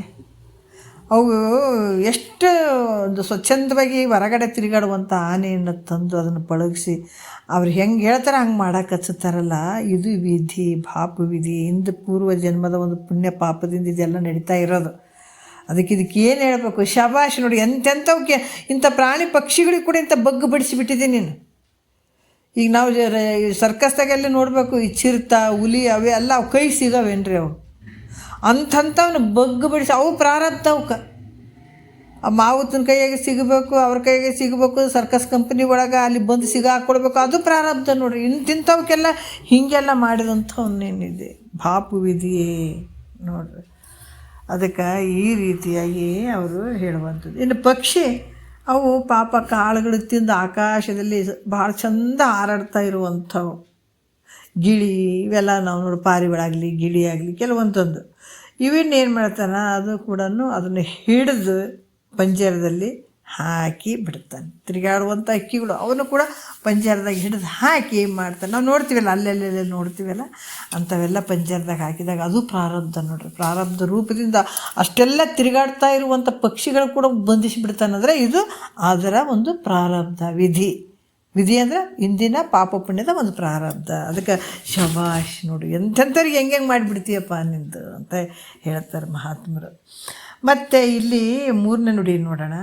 7 ಧರಣಿಯ ನಾಳು ಅರಸನಂ ಪೊಲೆಯನಿಗೆ ಆಳು ಮಾಡದೆ ಪಂಚ ಸಾರ್ವಭೌಮರಿಗೆ ಬಾಳಧರಿಕೆ ನಿತ್ಯ ಶಂಭುಲಿಂಗ ಐಕ್ಯೆಯೋಳು ಕೀಲಿಸಿದೆ ಪ್ರಾರಬ್ಧ ಭೋಗ ನೀತಿಯನು ಅಂತ ಹೇಳ್ತಾರೆ. ಇಲ್ಲಿ 7 ಧರಣಿಯ ನಾಳುವ ಅರಸನಂ, 7 ಭೂಮಿಗಳನ್ನು ನೋಡ್ರಿ. ಧರಣಿ ಅಂತಂದ್ರೆ ಈ ಸಪ್ತ ದ್ವೀಪಗಳು. 7 ಧರಣಿ ಅಂತಂದರೆ 7 ಧರಣಿ ಅಂದರೆ ಸಪ್ತ ಈ ದ್ವೀಪಗಳು. ಇಂಥ ಒಂದು ಸಪ್ತ ದ್ವೀಪಗಳನ್ನು ಆಳುವಂಥವನು ಅರಸ. ಆತ ಕೂಡ ಪೊಲೆಯನಿಗೆ ಆಳು ಮಾಡಿದೆ, ಸುಡುಗಾಡ ಕಾಯಕ್ಕೆ ಹೋದ. ಎಷ್ಟಾಗಿದೆ ಅಂತದ್ದು ಒಬ್ಬ ರಾಜ. ಪ್ರಾರಬ್ಧ ನೋಡ್ರಿ ಹೆಂಗೆ ಮಾಡಿಸ್ತದ. ಎಲ್ಲರೂ ಅಷ್ಟೇ, ಪ್ರತಿಯೊಬ್ಬೊಂದು ಜೀವಿ ಏನು ಉದ್ಭಿಜ, ಅಂಡಜ, ಸ್ವೇದಜ, ಜರಾಯುಜ ಅಂತ 4 ಈ ಗರ್ಭದಲ್ಲಿ ಬಂದಿದ್ದಾವಲ್ಲ ಜೀವಿಗಳು, ಪ್ರತಿಯೊಂದು ಈ ಕರ್ಮಕ್ಕೆ ಒಳಪಟ್ಟಂಥವು. ಇವತ್ತು ನಾವು ಭೂಮಿಗೆ ಬಂದಿದ್ದೀವಿ ಅಂದರೆ ಯಾತಕ್ಕೆ ಬಂದೀವಿ ಅಂದರೆ ಇದು ಕರ್ಮಕ್ಕೆ ಒಳಪಟ್ಟೆ ಬಂದಿರುವಂಥದ್ದು ಪ್ರತಿಯೊಂದು ಜೀವಿಗಳು. ಇವತ್ತು ಉದ್ಬೀಜ ಭೂಮಿಯಲ್ಲಿ ಸೀಳ್ಕೊಂಡು ಬರುವಂಥ ಜೀವಿಗಳಾಗಿರ್ಬೋದು, ಬೆವರಿನಿಂದ ಬರುವಂಥ ಜೀವಿಗಳಾಗಿರ್ಬೋದು, ಅಥವಾ ತತ್ತಿಯಲ್ಲಿ ಬರುವಂಥ ಜೀವಿಗಳಾಗಿರ್ಬೋದು, ಅಥವಾ ಮಾಸಿನಿಂದ ಬರುವಂಥ ಜೀವಿಗಳಾಗಿರ್ಬೋದು. ಇವರೆಲ್ಲ ಒಂದು ಪ್ರಾರಬ್ಧಕ್ಕೆ ಒಳಪಟ್ಟಂಥವೇ, ಪಾಪ ಪುಣ್ಯಕ್ಕೆ ಒಳಪಟ್ಟಂಥವು. ಆಯಾ ಪ್ರಕಾರದಲ್ಲಿ ತಮ್ಮ ಒಂದು ಜೀವನಗಳು ನಡೀತಾವೆ ಇಲ್ಲಿ. ಅದಕ್ಕೆ ಈತ ದೊಡ್ಡ ರಾಜ ಇದ್ದ. ಯಾರನ್ನ ಕನಸಿನಾಗಾರ ಕಂಡಿದ್ರ ಈತ ಈ ರೀತಿ ಆಗ್ತದ ಹರಿಶ್ಚಂದ್ರನ್. ಆದರೂ ಕೂಡ ಆತಗೆ ಅದು ಪ್ರಾರಬ್ಧ ಬಿಡಲಿಲ್ಲ. ಎಲ್ಲವನ್ನು ವಿಶ್ವಾಮಿತ್ರಗೆ ಧಾರೆ ಎರೆದು 7 ಧರಣಿಯನ್ನು ಆಳುವಂಥ ಅರಸ ಇರುವಂಥವನು ಕೂಡ ಆತ ಏನು ಮಾಡ್ತಾನೆ, ಕಾಶಿಯಲ್ಲಿ ಸ್ಮಶಾನ ಕಾಯುವನಿಗೆ ಆತ ಆಳಾಗಿ ಭಾಳಷ್ಟು ಕಷ್ಟವನ್ನು ಪಟ್ಟ. ನೋಡು ಈ ಥರ ಮಾಡಿದಂಥ ವಿಧಿ. ಮತ್ತು ಪಂಚ ಸಾರ್ವಭೌಮರಿಗೆ ಬಾಳದಿರಿಕೆ ನಿತ್ಯ ಅಂತ ಹೇಳ್ತಾರೆ ಅವರು. ಏನು ಹೇಳ್ತಾರೆ, ಪಂಚ ಸಾರ್ವಭೌಮರಿಗೆ ಅಂದರೆ ಇಲ್ಲಿ ಕೂಡ ಯಾರು ಪಾಂಡವರಿಗೆ ಆಗಿರುವಂಥದ್ದು ಪ್ರತಿಯೊಂದು ವಿಚಾರದಲ್ಲಿ ಅವರು ಕೂಡ ಭಾಳಷ್ಟು ಕಷ್ಟ ಅವರು ಕೂಡ ಅನುಭವಿಸಿದ್ರು. ಮತ್ತು ಶಂಭುಲಿಂಗ ಈಕ್ಯರೋಳು ಕೀಲಿಸಿದೆ ಪ್ರಾರಬ್ಧ ಭೋಗ ಅಂತ ಹೇಳ್ತಾರೆ. ಏನು ಹೇಳ್ತಾರೆ ಅಂದ್ರೆ, ಶಂಭುಲಿಂಗ ರೈಕ್ಯಳು ಕೀಲಿಸಿದೆ ಈ ಪ್ರಾರಬ್ಧ ಭೋಗ ನೀತಿಯನ್ನು ಅಂದ್ರೆ ಪರಮಾತ್ಮನೊಡನೆ ಇಲ್ಲಿ ನಾನಾ ರೀತಿಯಿಂದ ಹೇಳ್ತಾರೆ. ಪರಮಾತ್ಮನೊಡನೆ ಅಭೇದ ಭಾವನೆಯಿಂದ ಕೂಡಿರುವ ಮುಕ್ತರಲ್ಲಿಯೂ ಕೂಡ ಪ್ರಾರಬ್ಧ ಭೋಗವನ್ನು ಭೋಗಿಸಿ ತೀರ್ಬೇಕನ್ನುವಂಥದ್ದನ್ನು ಮಾಡಿದ್ದೀನಿ. ಯಾಕಂದ್ರೆ ಜೀವನ್ಮುಕ್ತರಾಗಿದ್ದಾರೆ. ಜೀವನ್ಮುಕ್ತರಾಗಿದ್ರೆ ಇಲ್ಲಿ ಮಂದ, ಮಧ್ಯ, ತೀವ್ರ, ಸುಪ್ತ ಅಂತ 4 ರೀತಿಯಿಂದ ಪ್ರಾರಬ್ಧ ಬರ್ತಾವೆ. ಜೀವನ್ಮುಕ್ತರಾಗಿದ್ದಾರೆ, ಆದರೆ ಇವು 4 ಪ್ರಾರಬ್ಧಗಳು ಬರ್ತಾವೆ. ಮಂದ, ಮಧ್ಯ, ತೀವ್ರ, ಸುಪ್ತ ಅಂತ ಬರ್ತಾವೆ. 4 ಪ್ರಾರಬ್ಧಗಳು ಬರ್ತಾವೆ. ಅದೇ ಪ್ರಕಾರ ಕೂಡ ಆತ ಇರಬೇಕಾಗ್ತದೆ. ಯಾವ ರೀತಿ ಅಂದ್ರೆ, ಶಂಭುಲಿಂಗನ ಜೊತೆ ಅಭೇದ ಭಾವನೆಯಿಂದ ಕೂಡಿರುವಂಥ ಮುಕ್ತರಲ್ಲಿ ಕೂಡ ಈ ಪ್ರಾರಬ್ಧ ಭೋಗಗಳನ್ನು ಭೋಗಿಸಿಯೇ ತೀರ್ಬೇಕನ್ನುವಂಥ ಕಟ್ಟಳೆಗಳನ್ನು ಉಂಟು ಮಾಡಿದೆ. ಆತನ ಪ್ರಾರಬ್ಧ ಎಲ್ಲರ ಇರಲಿ, ಮನೆಯಲ್ಲನೇ ಇರಲಿ, ಜೀವನ ಮುಕ್ತ ಆಗಿದ್ದಾನೆ. ಅದಕ್ಕೆ ಹೇಳ್ತಾರಲ್ಲ, ಶರೀರ ಅಲ್ಲೇ ಇದ್ಕೊಂಡು ಸಾಧನೆ ಮಾಡ್ಬೇಕೇನ್ರಿ, ಇಲ್ಲೇ ಇದ್ಕೊಂಡು ಸಾಧನೆ ಮಾಡ್ಬೇಕ್ರಿ ಏನ್ರಿ ಅಂತ ಏನೂ ಇಲ್ಲ. ನೀ ಎಲ್ಲಿದ್ದರೂ ಕೂಡ ಈ ಜ್ಞಾನವನ್ನು ಪಡ್ಕೊಳಕ್ಕೆ ಸಾಧ್ಯ ಅದ. ಗುರು ಮುಖಾಂತರ ಪಡ್ಕೊಳ್ಬೇಕು. ಮತ್ತು ನಾವು ಓದಿ ಬರಿತೀನಿ ಅಂತ ಹಾಗಲ್ಲ, ಗುರುನೇ ಇದಕ್ಕೆ ಸಮರ್ಥನಾಗಿರ್ತಾನೆ. ಆತನ ವಾಕ್ಯಗಳನ್ನು ಕೇಳೋಕೆ ನಿನ್ನ ಶರೀರ ಕೂತ್ಕೊಂಡು ಕೇಳಬೇಕು, ಬಟ್ ಕಿವಿ ಚಂದ ಇರಬೇಕು. ಇದ್ದಾಗ ಮಾತ್ರ ಈ ಜ್ಞಾನವನ್ನು ಅಳವಡಕ್ಕೆ ಸಾಧ್ಯ ಅದ. ಇಲ್ಲಂತಂದ್ರೆ ಇದು ಸಾಧ್ಯ ಆಗಂಗಿಲ್ಲ. ಅದಕ್ಕೆ ಜೀವನ್ಮುಕ್ತರಾಗಿದ್ದಾರೆ ಅಂತಂದ್ರೆ ಕೂಡ ಅವರು ಇದೆಲ್ಲವನ್ನು ಬಿಟ್ಟು ಎಲ್ಲೋ ಒಂದು ಕಡೆ ಸಾಧನೆ ಮಾಡಿ ಜೀವನ್ಮುಕ್ತನಾಗಬೇಕನ್ನುವಂಥದ್ದು ಏನಿಲ್ಲ. ನೀನು ಏನೇ ಕೆಲಸ ಮಾಡೋದ್ರ ಪರಮಾತ್ಮನ ಒಂದು ಚಿಂತನವನ್ನು ಸತತ ಇತ್ತು ಅಂತಂದಾಗ ಶರೀರ ಇರುವ ಮಟ್ಟ ನೀನು ಜೀವನ್ಮುಕ್ತ ಆಗಿಬಿಡ್ತಿದ್ದಿ. ಆದರೆ ಪ್ರಾರಬ್ಧ ಮುಗೀತೇನಂದ್ರೆ ನಿನ್ನ ಶರೀರ ಇರುವ ಪ್ರಾರಬ್ಧ, ಈ ಶರೀರ ನೋಡ್ರಿ, ಜಗತ್ತಿನೊಳಗೆ ನಾವೆಲ್ಲ ಇಲ್ಲಿ ಜೀವಿಸ್ಕೊಂಡು ಅದೀವಿ ಅಂತಾರೆ. ಪ್ರಾರಬ್ಧ ಮುಗಿಯೋ ಮಟ್ಟ ಮಾತ್ರ ಈ ಶರೀರ ಭೂಮಿ ಮೇಲೆ ಇರ್ತದೆ. ಅಲ್ಲಿಂದ ಒಂದು ಕ್ಷಣ ಈ ಭೂಮಿ ಮೇಲೆ ಇರೋಂಗಿಲ್ಲ. ಹಾಗಾಗಿ ಜ್ಞಾನಿಗೂ ಕೂಡ ಇದು ಬಿಟ್ಟದೇನು ಪ್ರಾರಬ್ಧ ಅಂದ್ರೆ ಅವರಿಗೂ ಹಾಕ್ಕೊಂಡು ಬಿದ್ದದ. ಯಾಕಂದ್ರೆ ಆತ ಜೀವನ್ಮುಕ್ತ ಆಗಿದೆ ಅನ್ನೋದ್ರು ಕೂಡ ಆ ಶರೀರಕ್ಕೆ ಏನೇನು ಪ್ರಾರಬ್ಧ ಅದಾವ ಅವೆಲ್ಲ ಅನುಭವಿಸ್ಬೇಕಾಗ್ತದೆ ಆತ ಕೂಡ. ಅದಕ್ಕೆ ಈ ರೀತಿಯಾಗಿ ಪ್ರಾರಬ್ಧ ಆ ಭೋಗಿಸಿ ತೀರ್ಬೇಕಂತ ಕಟ್ಟಳೆಯನ್ನು ಉಂಟು ಮಾಡಿದೆ. ಅದರಿಂದ ಇಲ್ಲಿ ಹಿಂದೆ ಮಾಡಿದಂಥ ಪೂರ್ವಕೃತ ಕರ್ಮವೇ ಶಬಾಷ್, ಎಂಥಂಥವ್ರನ್ನ ಹೆಂಗೆ ಮಾಡಿಬಿಡ್ತೀಯಲ್ಲೋ ನೀನು ಅಂತ ಹೇಳುವಂಥದ್ದು. ಮತ್ತು ಇಲ್ಲಿ ಕೂಡ ಹೇಳ್ತಾರೆ, ನೀತಿ ಕ್ರಿಯಾ ಸ್ಥಳದಲ್ಲಿ ನೀತಿ ಈಗ ಸಮಾಪ್ತಿ ಆಯಿತು. ನೀತಿಯಾಗಿ ಇನ್ನು ಮುಂದಿನ ಪದಗಳಿಂದ ಕ್ರಿಯೆ ಹೇಳ್ತಾರೆ. ನೀತಿ, ಕ್ರಿಯಾ, ಚರ್ಯ, ಸ್ಥಳ, ಇವು ವರ್ಡ್ಸ್ಗಳು, ಶಬ್ದಗಳು ಹಿಂಗೆ ಬರ್ತಾವೆ. ಈಗ ನೀತಿದು ವಿಚಾರಗಳನ್ನು ಹೇಳಿದ್ರು. ಕ್ರಿಯೆ ಅಂದರೆ ನಡ್ಕೊಳ್ಳುವಂಥದ್ದು. ಅದೇ ಬರೀ ಕೇಳಿ ಬಿಡ್ತೀವನ್ನ, ಇದು ಬಿಡ್ಬೇಕನ್ನ. ಯಾಕಂದ್ರೆ ಇದನ್ನು ಸ್ವೀಕಾರ ಮಾಡಬೇಕು, ಒಂದು ಸ್ವಲ್ಪ ಮಾಡಲೇಬೇಕಿದು. ಡಾಕ್ಟ್ರು ಗುಳಿಗೆ ಕೊಟ್ಟಾನ ತಲೆದುಂಬಿಟ್ಕೊಂಡು ಮನೆಗಿದ್ರೆ ವಾಸಿ ಆಗ್ತದೆ ಅನ್ನೋ ರೋಗ ಇಲ್ಲಲ್ಲ. ಮತ್ತು ಏನು ಮಾಡಬೇಕಪ್ಪ ಅಂತಂದ್ರೆ ಆ ಗುಳಿಗೆ ತೊಗೊಳ್ಬೇಕು. ಅದ್ರಂಗೆ ಮಹಾತ್ಮರ ವಾಕ್ಯಗಳು ಕೂಡ ನಾವು ಒಂದು ದಿವಸ ಸ್ವಲ್ಪ ಸ್ವೀಕಾರ ಮಾಡಬೇಕು. ಇಲ್ಲಿ ಕೂಡ ಹೇಳ್ತಾರೆ 11ನೇ ನುಡಿಯಲ್ಲಿ ಕೊಡ್ತಾರೆ. ಒಂದು ಸ್ವಲ್ಪ ನೋಡೋಣ, ಟೈಮ್ ಅದ. ಇನ್ನು ಶಿವಭಕ್ತಿಯಿಂದ ಏನೇನು ಗೆಲ್ಲಕ್ಕೆ ಬರ್ತದ ಅನ್ನುವಂಥದ್ದನ್ನು ಹೇಳ್ತಾರೆ. ಈ ಪ್ರಾರಬ್ಧ ಕರ್ಮ ಇದನ್ನು ಮತ್ತು ಹೆಂಗೆ ರೀ, ಮತ್ತು ಇದ್ರಾಗ ಹೋಗ್ಬೇಕಾ, ಏನು ಮಾಡ್ಬೇಕು, ಇದು ಏನು ಸುದ್ದಿ ಅಂತಂದರೆ ಇದನ್ನು ಗೆಲ್ಲಕ್ಕೆ ಬರ್ತದೆ ಅಂತಾರೆ ಅವರು. ಅದಕ್ಕೆ ಇದು ಹಿಡಿತ ಎಲ್ಲಿ ಐತೆ ಅಂದ್ರೆ ಇದ್ರ ಹಿಡಿತ ಸದ್ಗುರುವಿನ ಕೈಯಾಗ ಐತೆ ನೋಡ್ರಿ ಇದು. ಇಲ್ಲಾಂದ್ರೆ ಬೇರೆ ಯಾರಿಗೂ ಗೊತ್ತಾಗಂಗಿಲ್ಲ. ಎಲ್ಲ ಮುಸುಕಿನಲ್ಲಿ ಓದಾವೋ ದಿನಮಾನಗಳು ಅನ್ನಂಗೆ, ಮುಸುಕಿನಲ್ಲೇ ಹುಟ್ಟಿದಂಗೆ ಮುಸುಕಿನೆಲ್ಲ ಸತ್ತು ಆದಂಗೆ. ಒಂದು ರೀತಿ ನೋಡಿದ್ರೆ ಹುಟ್ಟಿದವನಲ್ಲ ಸತ್ತವನಲ್ಲ, ಸುಮ್ಮನೆ ಹಂಗೆ ನಡೆದಂಥದ್ದು. ಇಲ್ಲಿ ಕೂಡ 11ನೇ ನುಡಿಯಲ್ಲಿ ಹೇಳ್ತಾರೆ, ಕಾಲ ಕರ್ಮ ಮಾಯ ಎಂಬಿವನ್ನು ಗೆಲ್ಲಲಹುದು ವಿಶಾಲ ಮತಿಗಳು ಶಿವಭಕ್ತಿಯುಕ್ತರಾಗಿರೆ. ಈ ಕಾಲ ನೋಡ್ರಿ ಎಷ್ಟು ಅದ್ಭುತವಾಗಿ ಹೇಳ್ತಾರೆ. ಕಾಲ ಅಂದರೆ ಯಾರು? ಯಮನನ್ನ. ಕಾಲ ಅಂದರೆ ಯಮನ ಬಾಧೆ. ಕರ್ಮ ಅಂದ್ರೆ ಈ ಪಾಪದ ಈ ದುಷ್ಕರ್ಮಗಳು, ಈ ಮಾಯೆ, ಇವು ಗೆಲ್ಲಕ್ಕೆ ಬರ್ತಾವಂತ ಹೇಳ್ತಾರೆ. ಯಾಕಂತಂದ್ರೆ ಈ ಪೂರ್ವದಲ್ಲಿ ಏನು ಕೆಟ್ಟ ಕರ್ಮಗಳನ್ನು ಮಾಡಿವೆಲ್ಲ ಅವು ನಿವಾರಣೆ ಮಾಡೋಕ್ಕೆ ಬರ್ತದೇನು ಅಂತಂದ್ರೆ ಅವು ನಿವಾರಣೆ ಮಾಡೋಕ್ಕೆ ಬರೋಂಗಿಲ್ಲ. ಯಾಕಂತಂದ್ರೆ ಈ ಕೆಟ್ಟ ಕೆಲಸಗಳ ಮಾಡಿದ್ದು ನಿವಾರಣೆ ಮಾಡೋಕ್ಕೆ ನಾವು ಇಲ್ಲಿ ಸ್ಪಷ್ಟವಾಗಿ ತಿಳ್ಕೊಳ್ಬೇಕು. ಹಿಂದೆ ನಾವು ಭಾಳಷ್ಟು ಕೆಟ್ಟ ಕೆಲಸಗಳನ್ನು ಮಾಡಿದ್ದೀವಿ ಅಂತಂದ್ರೆ ಅದನ್ನು ನಿವಾರಣೆ ಮಾಡ್ಕೊಳಕ್ಕೆ ಬರೋಂಗಿಲ್ಲ ಅಂತಾರೆ ಅವರು. ಮತ್ತು ದುಷ್ಟ ಕರ್ಮಗಳ ಫಲವಾದಂಥ ದುಃಖವನ್ನು ಭೋಗಿಸೇ ತೀರ್ಬೇಕದು. ದುಷ್ಟ ಫಲಗಳದ ಒಂದು ಭೋಗವನ್ನು ಅದು ತೀರಿಸಲೇಬೇಕು. ಅದು ಭೋಗಿಸುವ ವಿನಃ ಅದು ಹೋಗಂಗಿಲ್ಲ, ನಿವೃತ್ತಿ ಆಗಂಗಿಲ್ಲ. ಅದು ನಿವೃತ್ತಿ ಮಾಡ್ಕೊಳಕ್ಕೆ ಬರ್ತದಪ್ಪ ಅಂತಂದಿದ್ರೆ ಇವರು ರಾಮ, ನಳ, ಪಾಂಡವರು ಇವರೆಲ್ಲರೂ ನಿವೃತ್ತಿ ಮಾಡ್ಕೊಂಡ್ಬಿಡ್ತಿದ್ರು. ಯಾಕಂದ್ರೆ ಅರ್ಜುನ ಈ ಪಾಂಡವರ ಜೊತೆ ಶ್ರೀಕೃಷ್ಣ ಪರಮಾತ್ಮನೇ ಇದ್ದ. ಮತ್ತು ಅಷ್ಟು ಕಷ್ಟ ಬರಬಾರ್ದಾಗಿತ್ತಲ್ಲ, ಅದು ನಿವೃತ್ತಿ ಮಾಡ್ಬೋದಾಗಿತ್ತಲ್ಲ ಭಗವಂತ. ಅಲ್ಲೇ ಜೊತೆನೇ ಇದ್ದ, ಅವ್ರ ಜೊತೆನೇ ಇದ್ದ. ಮತ್ತು ಯಾಕೆ ಕಷ್ಟ ಅನುಭವಿಸಿದ್ರು? ಅದನ್ನು ನಿವೃತ್ತಿ ಮಾಡ್ಕೊಳಕ್ಕೆ ಬರೋಂಗಿಲ್ಲ. ಏನೇ ಕಷ್ಟ ಇದ್ದರೂ ಅದು ಅನುಭವಿಸ್ಬೇಕು. ಅದಕ್ಕೆ ಇಲ್ಲಿ ಕೂಡ ರಾಮ, ನಳ, ಪಾಂಡವರು ಎಷ್ಟು ಕಷ್ಟಪಟ್ಟಾರ. ಮತ್ತು ಭಗವಂತ ಜೊತೆನೇ ಇದ್ದಿಲ್ಲ, ಶ್ರೀಕೃಷ್ಣ ಪರಮಾತ್ಮ ಜೊತೆಗೆ ಇದ್ದರೂ ಕೂಡ ಅನಂತ ರೀತಿಯಿಂದ ಕಷ್ಟವನ್ನು ಅನುಭವಿಸಿದ್ರು ಯಾರು? ಪಾಂಡವರು. ಅದಕ್ಕೆ ಇಲ್ಲಿ ಕೂಡ ಇಂಥ ಒಂದು ಕಷ್ಟವನ್ನು ಕೊಟ್ಟಂಥ ಪುನಃ ವಿಧಿಯೇ ನಿನಗಿಂತ ಬಲಶಾಲಿಗಳು ಯಾರೂ ಇಲ್ಲಪ್ಪ. ಅದರಿಂದ ನಿನಗೆ ಶಬಾಷ್ ಅಂತ ನಾನು ಹೇಳ್ತೀನಿ. ಈಗ ಶಿವಭಕ್ತಿಯಿಂದ ಕೂಡಿದ್ರೆ ನೋಡ್ರಿ, ಇವಾಗೇನು ಮತ್ತೇನು ಹೇಳ್ತಾರೆ ಅವರು? ಶಿವಭಕ್ತಿಯಿಂದ ಕೂಡಿದರೆ ದುಷ್ಕರ್ಮಗಳು ಏನದಾವ, ಹಿಂದೆ ಮಾಡಿದಂಥ ಪಾಪದ ಕರ್ಮಗಳು ಏನದಾವ, ಇದು ಗೆಲ್ಲಲಿಕ್ಕೆ ಬರ್ತದಂತಾರೆ ಅವರು. ಪರಮಾತ್ಮೆಗೆ ಅನನ್ಯ ಶರಣ ಭಕ್ತಿ ಪ್ರೇಮ ತುಂಬಿದಂಥ ಭಕ್ತಿಯನ್ನು ಮಾಡಿದ್ದೆ ಆದ್ರೆ ಅಲ್ಲಿ ಹೇಳ್ತಾರೆ ಅವರು, ಹಿಂದೆ ಮಾಡಿದಂಥದ್ದು ಏನೇ ಇರ್ಬೋದು ಆ ದುಷ್ಕರ್ಮಗಳು ನಿವೃತ್ತಿ ಮಾಡ್ಕೊಳ್ಳಿಕ್ಕೆ ಬರ್ತದೆ, ಅದನ್ನು ಗೆಲ್ಲಲಿಕ್ಕೆ ಬರ್ತದೆ. ಅದಕ್ಕೆ ಇಲ್ಲಿ ಕೂಡ ಇಲ್ಲಿ ಒಂದು ವಿಚಾರ ಹೇಳ್ತಾರೆ ಅವರು. ಹೌದು, ನೀವು ಹಿಂಗೆ ಹೇಳಕತ್ತೀರಲ್ಲ, ಆದ್ರೆ ಈಗ ಶಿವಭಕ್ತಿಯಿಂದ ಕೂಡಿದರೆ ದುಷ್ಕರ್ಮವನ್ನು ಸಹ ಗೆಲ್ಲಲಿಕ್ಕೆ ಬರ್ತಂತ ನೀವು ಹೇಳ್ತೀರಿ. ಅಂದಮೇಲೆ ಪೂರ್ವ ಪದಕ್ಕೂ ಮತ್ತು ಹೀಗೆ ಹೇಳುವಂಥ ಪದಕ್ಕೆ ವ್ಯತ್ಯಾಸ ಬರ್ತದಲ್ಲ ಗುರುಗಳೇ ಅಂತ ಕೇಳುವಂಥದ್ದು. ಯಾಕಂದ್ರೆ ಮೊದಲ ಹೇಳಿದ್ರಿ, ಏನು ಹೇಳಿದ್ರಿ? ಶಿವಭಕ್ತಿಯಿಂದ ಕೂಡಿದರೆ ದುಷ್ಕರ್ಮವನ್ನು ಗೆಲ್ಲಲಿಕ್ಕೆ ಬರ್ತದಂತ ಹೇಳ್ತೀರಿ. ಅಂದಮೇಲೆ ಈ ಮೊದಲು ಹೇಳಿದಂಥದಕ್ಕೆ ಮತ್ತು ಹೀಗೆ ಹೇಳುವಂಥ ಪದಕ್ಕೆ ಭಾಳ ವ್ಯತ್ಯಾಸ ಬರ್ತದಲ್ಲ. ಇಲ್ಲಿ ನೋಡಿದ್ರೆ ಇಲ್ಲ ಅಂತೀರಿ, ಅಲ್ಲಿ ನೋಡಿದ್ರೆ ಐತಂತ ಹೇಳಿರಿ. ಮತ್ತು ಇದಕ್ಕೆ ವ್ಯತ್ಯಾಸ ಬರಕತ್ತದ ನನಗೆ.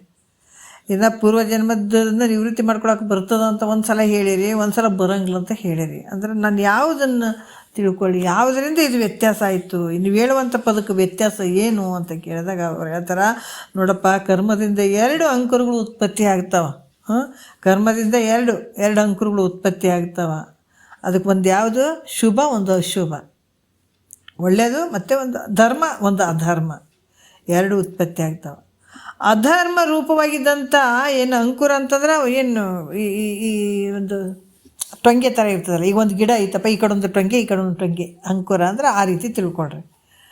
ಅದಕ್ಕೆ ಇಲ್ಲಿ ಕೂಡ ಅಧರ್ಮ ರೂಪವಾಗಿರುವಂಥ ಅಂಕುರದಿಂದ ಮನುಷ್ಯನಿಗೆ ದುಃಖ ಆಗ್ತದೆ. ಇವತ್ತು ದುಃಖ ನಮ್ಗೆ ಯಾಕೆ ಬರ್ತದೆ ಅಂದ್ರೆ ನಾವೇ ಕಾರಣ. ಇದಕ್ಕೆ ನಮಗೇನೇನೋ ದುಃಖಗಳು ಬರ್ತಾವ. ಅವ್ರು ಹಿಂಗೆ ಮಾಡಿದ್ರು, ಇವ್ರು ಹಿಂಗೆ ಮಾಡಿದ್ರು, ಅವರಿಂದನೇ ಆಯ್ತಪ್ಪ ಅಂತ ಅಲ್ಲ. ನೀವು ಮಾಡಿದಂಥ ಒಂದು ಪಾಪದ ಕರ್ಮ ಅವ್ರ ಭಾವನೆಯಲ್ಲಿ ಹೋಗಿ ಹಂಗೆ ಮಾಡಿಸ್ಯದಂತ ತಿಳ್ಕೊಬೇಕು. ನಮಗೆ ಭಾಳ ಒಳ್ಳೇದೈತಪ್ಪ ಅಂತಂದ್ರೆ ಅದು ನಾವು ಹಿಂದೆ ಮಾಡಿದಂಥ ಪುಣ್ಯದ ಫಲ. ನಿನಗೆ ಯಾವುದೋ ಮಗನ ರೂಪ ಆಗಿಯೋ, ಯಾವುದೋ ಬಂಧು ಬಳಗ ರೂಪ ಆಗಿಯೋ, ಯಾವುದೋ ರೂಪ ಆಗಿ ಅಂಥ ಒಂದು ಸುಖವನ್ನು ಕೊಡ್ತದದು. ಅದಕ್ಕೆ ಈ ರೀತಿ ತಿಳ್ಕೊಳ್ಬೇಕಾಗ್ತದೆ. ಅದಕ್ಕೆ ಇಲ್ಲಿ ಕೂಡ ಹೇಳ್ತಾರೆ ಯಾವ ರೀತಿ ಈ ಒಂದು ಅಧರ್ಮ ರೂಪವಾಗಿದ್ದಂಥ ಅಂಕುರದಿಂದ ಮನುಷ್ಯನಿಗೆ ದುಃಖ ಆಗ್ತದೆ. ಅಶುಭ ವಾಸನ ರೂಪದಿಂದ ಈ ಅಶುಭ ವಾಸನ ರೂಪವಾದಂಥ ಅಂಕುರದಿಂದ ಮನುಷ್ಯನು ಪುನಃ ಅಶುಭದ ಪ್ರವೃತ್ತಿಯಲ್ಲೇ ತೊಡಗ್ತಾನಂತ ನೋಡ್ರಿ. ಅದಕ್ಕೆ ಹೇಳತ್ತಾರ, ಮನಸ್ಸನ್ನು ಪರಿಶುದ್ಧವಾಗಿ ಇಟ್ಕೊಳ್ಬೇಕು, ಸುಮ್ಮನೆ ಕಾಲವನ್ನು ಕಳೆದು ಸಾವುದು ಉಚಿತವೇ. ನಮ್ಮ ಮನಸ್ಸಿನಲ್ಲಿ ಒಳ್ಳೆ ಭಾವನೆಗಳು ಬರ್ತಿದ್ವು ಅಂದ್ರೆ ದೊಡ್ಡ ಶ್ರೀಮಂತಿಕೆ. ನಾವು ಅರ್ಥ ಮಾಡ್ಬೇಕು, ಬರೀ ರೊಕ್ಕ ರೂಪಾಯಿದಲ್ಲಿ ಶ್ರೀಮಂತಿಕೆ ಅಲ್ಲ. ಇದನ್ನು ಭಾಳಷ್ಟು ನಾವು ವಿಚಾರ ಮಾಡಬೇಕು. ನಮಗೆ ಒಳ್ಳೆ ಭಾವ ಬರ್ತಾ ಇತ್ತು ಅಂತಂದ್ರೆ ನಾವು ದೊಡ್ಡ ಶ್ರೀಮಂತರು ಅಂದ್ಕೊಳ್ಬೇಕು. ಕೆಟ್ಟ ಭಾವ ಬರಕತ್ತಿತ್ತು, ಏನೇನೋ ಪಾಪದ ಕರ್ಮಗಳನ್ನು ಮಾಡಿಸುವಂಥ ಭಾವ ಬರ್ತಿತ್ತು ಅಂದ್ರೆ ಅಲ್ಲಿ ಪಾಪದ ಫಲ ಅನ್ನಬೇಕು. ಅದಕ್ಕೆ ಇಲ್ಲಿ ಏನು ಹೇಳ್ತಾರೆ, ಅಧರ್ಮದ ರೂಪವಾದಂಥ ಅಂಕುರದಿಂದ ಮನುಷ್ಯನಿಗೆ ದುಃಖ ಸಂಭವಿಸ್ತದ ಮತ್ತು ಅಶುಭ ವಾಸನೆ ಇರ್ತದಲ್ಲಿ. ಆ ಭಾವದಲ್ಲಿ ಅಶುಭ ರೂಪ ವಾಸನೆ ಇದ್ದಾಗ ಆ ಅಂಕುರದಿಂದ ಮನುಷ್ಯನಿಗೆ ಪುನಃ ಪಾಪದ ಕೆಲಸಗಳನ್ನು ಮಾಡಲಿಕ್ಕೆ ಪ್ರೇರೇಪಿಸ್ತದ ಮನಸ್ಸು.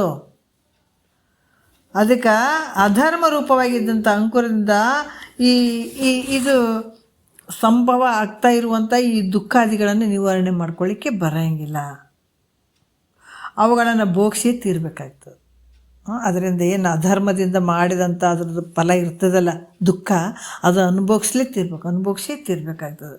ಯಾವಾಗ ಈಗ ಅಂತಲ್ಲ, ಹಿಂದೆ ಮಾಡ್ಕೊಂಡು ಬಂದೀವಿಲ್ಲ, ನಮ್ಗೆ ಗೊತ್ತದೇನು, ಪಾಪರ ಮಾಡೀವಿ, ಪುಣ್ಯರ ಮಾಡೀವಿ, ಎರಡರಿಂದನೇ ಈ ಭೂಮಿಗೆ ಬಂದಿದ್ದೀವಿ ಈಗ ನಾವು. ಅದಕ್ಕೆ ಹೇಳ್ತಾರೆ, ಅತಿಥಿಗಳಿಗೆ ಅನ್ನ ಕೊಟ್ಟವನಲ್ಲ,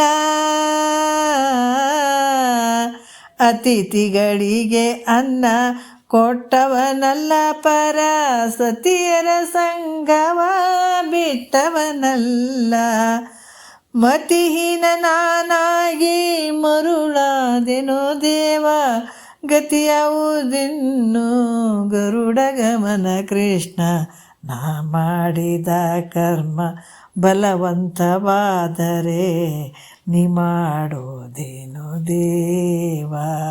ಅಪ್ಪ, ಅತಿಥಿಗಳು ಬಂದರು ನೋಡಲಿಲ್ಲ, ಸಾಧು ಸಂತರಂತೂ ನೋಡಲಿಲ್ಲ, ಅವರನ್ನಿಲ್ಲ, ಇವರೆಲ್ಲ ದಾನ ಧರ್ಮ ಮಾಡಲಿಲ್ಲ, ಕೆಟ್ಟ ಕೆಲಸಗಳನ್ನೇ ಮಾಡೀನಿ ಹಿಂದಿನ ಜನ್ಮದಾಗ. ಮತ್ತು ಏನು ಮಾಡಿ ಈಗ ಮತ್ತು ಅದ್ರ ಫಲ ಏನು ಸುಖ ಇರ್ತದನ?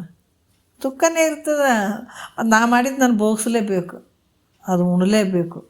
ಅದಕ್ಕೆ ಇಲ್ಲಿ ಕೂಡ ಈ ಪೂರ್ವದಲ್ಲಿ ಬರ್ತಕ್ಕಂಥ ದುಃಖಗಳನ್ನು ನಿವಾರಣೆ ಮಾಡಲಿಕ್ಕೆ ಬರೋದಿಲ್ಲ ಅಂತ ಹೇಳಿದ್ರೆ, ಇನ್ನು ಮೇಲೆ ಇದು ಪೂರ್ವ ಜನ್ಮ ಮಾಡಿದಂಥ ಅಧರ್ಮದಿಂದ ಮಾಡಿದಂಥದ್ದು ಅದನ್ನು ನಿವಾರಣೆ ಮಾಡ್ಕೊಳ್ಳಿಕ್ಕೆ ಬರೋಂಗಿಲ್ಲ ಅಂತ ಹೇಳಿದ ಮೇಲೆ, ಇನ್ನು ಅಶುಭ ವಾಸನೆ ಬರ್ತದೆ ಮನಸ್ಸಿನಲ್ಲಿ. ಅಶುಭ ವಾಸನೆ ಬರುವಂಥದ್ದು ಏನಿರ್ತದಲ್ಲ, ಈ ಅಂಕುರದಿಂದ ಮನುಷ್ಯನಿಗೆ ಅಶುಭ ಕರ್ಮಗಳನ್ನು ಮಾಡೋಕ್ಕೆ ಶುರು ಮಾಡ್ತಾನಂತ. ಮನಸ್ಸಿನಲ್ಲಿ ವಾಸನೆ ಇರ್ತದೆ, ಅಶುಭ ವಾಸನೆ ಇರ್ತದೆ. ಪಾಪದ ಕರ್ಮಗಳನ್ನು ಮಾಡಿದ್ದು ಮನಸ್ಸಿನಲ್ಲಿ ಅಶುಭ ವಾಸನೆಗಳಿರ್ತದಲ್ಲ, ಇದರಿಂದ ಏನಾಗ್ತದೆ, ಅಧರ್ಮದ ಕೆಲಸಗಳನ್ನು ಮಾಡೋಕ್ಕೆ ಹಸ್ತದ. ಅದಕ್ಕೆ ಈ ವಾಸನ ರೂಪವಾದಂಥ ಅಂಕುರವನ್ನು ನಾವು ಅದನ್ನು ನಿವೃತ್ತಿ ಮಾಡ್ಕೊಳಕ್ಕೆ ಬರ್ತದೆ. ಯಾಕಂದ್ರೆ ಇದು ನೋಡಿರಿ, ದುಷ್ಟ ಕೆಲಸಗಳನ್ನು ಮಾಡಿದ್ದೀವಿ, ಪಾಪದ ಕೆಲಸಗಳನ್ನು ಮಾಡಿದ್ದೀವಿ ಅಂತಂದ್ರೆ ಆ ದುಷ್ಟತನದಿಂದ ನಮಗೆ ದುಃಖ ಏನಾಗಿರ್ತದೆ ಅದು ಅನುಭವಿಸ್ಬೇಕಾಗ್ತದೆ. ಆದ್ರೆ ಮನಸ್ಸಿನಲ್ಲಿ ಅಶುಭ ವಾಸನೆ ಏನಾದರೂ ಇತ್ತು ಅಂದ್ರೆ ಅದನ್ನು ನಿವೃತ್ತಿ ಮಾಡ್ಕೊಳಿಕ್ಕೆ ಬರ್ತದೆ. ಹೆಂಗೆ ಬರ್ತಂದ್ರೆ ಸಜ್ಜನರ ಸಹವಾಸದಿಂದ ಆ ಮನಸ್ಸಿನಲ್ಲಿರುವಂಥ ಅಶುಭ ವಾಸನೆಯನ್ನು ಅದನ್ನು ತೆಗಿಲಿಕ್ಕೆ ಬರ್ತದೆ. ಹೆಂಗೆ? ಸಜ್ಜನರ ಸಂಘ ಮಾಡುವುದರಿಂದ. ಇಲ್ಲಿ ಮನುಷ್ಯನಿಗೆ ಇದು ಅಕ್ಕದ, ಇದನ್ನು ಪ್ರಯತ್ನ ಮಾಡಬೇಕಾಗ್ತದೆ. ಅದಕ್ಕೆ ಪರಮಾತ್ಮನಲ್ಲಿ ಭಕ್ತಿ ಮಾಡೋದ್ರಿಂದ ನಮ್ಮಲ್ಲಿ ಅಶುಭ ವಾಸನೆಗಳು ಅದಾವ ಅಂತೇಳ್ಬಿಟ್ಟು ಮನಸ್ಸು ಹೇಳ್ದಂಗೆ ಕೇಳ್ಕೊತ ಹೋದ್ರೆ ಮತ್ತು ನಿಮ್ಮ ಮನುಷ್ಯ ಪ್ರಾಣಿಗೆ ನಿನಗೇನು ವ್ಯತ್ಯಾಸ ಇಲ್ಲ. ಅದಕ್ಕೆ ನೀನು ಮನಸ್ಸಿಗೆ ತಿಳ್ಕೊಬೇಕು, ಏನು ಹೆಂಗೆ ಹೋಗಕತ್ತದ ಮನಸ್ಸು. ನಿನ್ನ ಮನಸ್ಸು ನೀನೇ ತಿಳ್ಕೊಬೇಕು, ಏನು ಒಳ್ಳೆ ದಾರಿಗೆ ಹೊಂಟೋದು ಕೆಟ್ಟ ದಾರಿಗೆ ಹೊಂಟೋದು ನಿಂದ ನೀನೇ ತಿಳ್ಕೊಳ್ಬೇಕು. ಆವಾಗ ನಮ್ಮ ಮನಸ್ಸು ಯಾಕೋ ಇದು ಸರಿ ಇಲ್ಲ, ಯಾಕೋ ಈ ಥರ ಆಗ್ತಾಯಿದೆ ಅಂತಂದಾಗ ನಾವು ಟಕ್ಕಂತ ಮಹಾತ್ಮರು ಹೇಳಿದಂಥ ವಾಕ್ಯಗಳೇನು ಗುರುನಾಥ್ ಹೇಳಿದಾನಲ್ಲ, ಸಜ್ಜನರ ಸಹವಾಸದಲ್ಲಿ ಜಾಸ್ತಿ ಇರಬೇಕಾಗ್ತದೆ. ಅವ್ರ ವಾಕ್ಯಗಳನ್ನು ಕೇಳಬೇಕಾಗ್ತದೆ, ಪರಮಾತ್ಮನ ಸ್ಮರಣೆ ಮಾಡಬೇಕಾಗ್ತದೆ, ಭಕ್ತಿ ಮಾಡಬೇಕಾಗ್ತದೆ. ಮತ್ತು ಸತ್ಶಾಸ್ತ್ರಗಳ ಶ್ರವಣ ಮಾಡೋದ್ರಿಂದ ನೋಡ್ರಿ ಎಂತೆಂಥ ಅದ್ಭುತ ಅದ ನೋಡ್ರಿ. ಇವೆಲ್ಲ ಶ್ರವಣ ಮಾಡೋದ್ರಿಂದ ಏನಾಗ್ತದ, ಇದು ಅಶುಭ ವಾಸನೆಯನ್ನು ಕೆಡಿಸ್ಲಿಕ್ಕೆ ಬರ್ತದ. ಇದು ಶಾಸ್ತ್ರ ಯಾರಿಗೆ ಹೇಳ್ಯಾರ? ಪ್ರಾಣಿ ಪಕ್ಷಿಗಳಿಗೆ ಹೇಳ್ಯಾರೇನ? ಮನುಷ್ಯರಿಗೆ ಹೇಳ್ಯಾರ. ಇದು ಮನುಷ್ಯರಿಗೆ ಸಾಧ್ಯ ಐತೆ. ಪಾಪದ ಕರ್ಮಗಳನ್ನು ಏನು ಅಶುಭ ವಾಸನೆಯನ್ನು ಕಳ್ಕೊಳ್ಳೋಕ್ಕೂ ಬರ್ತದೆ. ಅದಕ್ಕೆ ದಾರಿಗಳು ಹೇಳ್ತಾರೆ. ಹಿಂಗೆ ಮಾಡಿದಾಗ ನಿನ್ನಲ್ಲಿ ಒಳ್ಳೆಯ ವಾಸನೆ, ಶುಭ ವಾಸನೆಯನ್ನು ಬೆಳೆಸ್ಕೊಳ್ಳಿಕ್ಕೆ ಬರ್ತದೆ, ಅಶುಭ ವಾಸನೆಯನ್ನು ಕಳ್ಕೊಳ್ಳಿಕ್ಕೆ ಹಿಂಗೆ ಬರ್ತದಂತ ಇದನ್ನು ಹಿಡ್ಕೊಂಡು ನಾಳೆ ಮಾತಾಡೋಣ. ಅರ್ಥ ಭಾಳ ಬಡ ಹೋಗ್ಬೇಕು ಅನ್ನೋದು ಬೇಡ. ಸ್ವಲ್ಪ ಮಹಾತ್ಮರು ಭಾಳಷ್ಟು ಚಂದ ಹೇಳ್ತಾರೆ. ನೋಡ್ಕೊಂಡು ಹೋಗೋಣ. ಯಾಕಂದರೆ ಈ ವಾಕ್ಯಗಳು ಹೊರಗಡೆ ಎಲ್ಲೂ ಸಿಗಂಗಿಲ್ಲ. ನಾವೇನು ಕೊಡ್ತೀವಿ ಅಂದರೂ ಕೂಡ ಇಂಥ ವಾಕ್ಯಗಳು ನಾವು ಹೊರಗಡೆ ಈಗ ನೋಡಿರಿ, ಈ ಒಂದು ತಾಸು ಈ ಶಾಸ್ತ್ರವನ್ನು ಬಿಟ್ಟು ಕಡೆಗೆ ಹೋಗ್ರಿ, ನಾಳೆ ಇಷ್ಟೊತ್ತಿನ ತನಕ ಒಂದು ವಾಕ್ಯಗಳು ನಮಗೆ ಸಿಗಂಗಿಲ್ಲ. ಸತ್ಸಂಗದಾಗ ಮಾತ್ರ ಇಂಥಲ್ಲಿ ಮಾತ್ರ ಸಿಗ್ತಾವೆ ಹೊರತಾಗಿ ಬೇರೆ ಎಲ್ಲೂ ಸಿಗೋಕ್ಕೆ ಸಾಧ್ಯ ಇಲ್ಲ. ಯಾಕಂದ್ರೆ ಅಷ್ಟು ಬೆಲೆ ಉಳ್ಳಂಥವು ಈ ವಾಕ್ಯಗಳು. ಒಂದೊಂದು ವಾಕ್ಯಗಳು ಕೂಡ ಅದಕ್ಕೆ ಬೆಲೆ ಕಟ್ಟೋಕ್ಕಾಗದೇ ಇರುವಂಥ ವಾಕ್ಯಗಳು ಇವು. ನಮಗೆ ಕಿವಿಗೆ ಬಡಿತಾ ಇದ್ದಾವೆ, ನಾವು ಕೇಳ್ತಾ ಇದ್ದೀವಿ ಅಂದ್ರೆ ನಾವು ಭಾಳ ಧನ್ಯರಂತ ತಿಳ್ಕೊಬೇಕು. ಒಂದೆರಡು ಮಾತು ಗುರುಗಳ ಪಾದಕ್ಕೆ ಅರ್ಪಿಸಿ ಹರವು.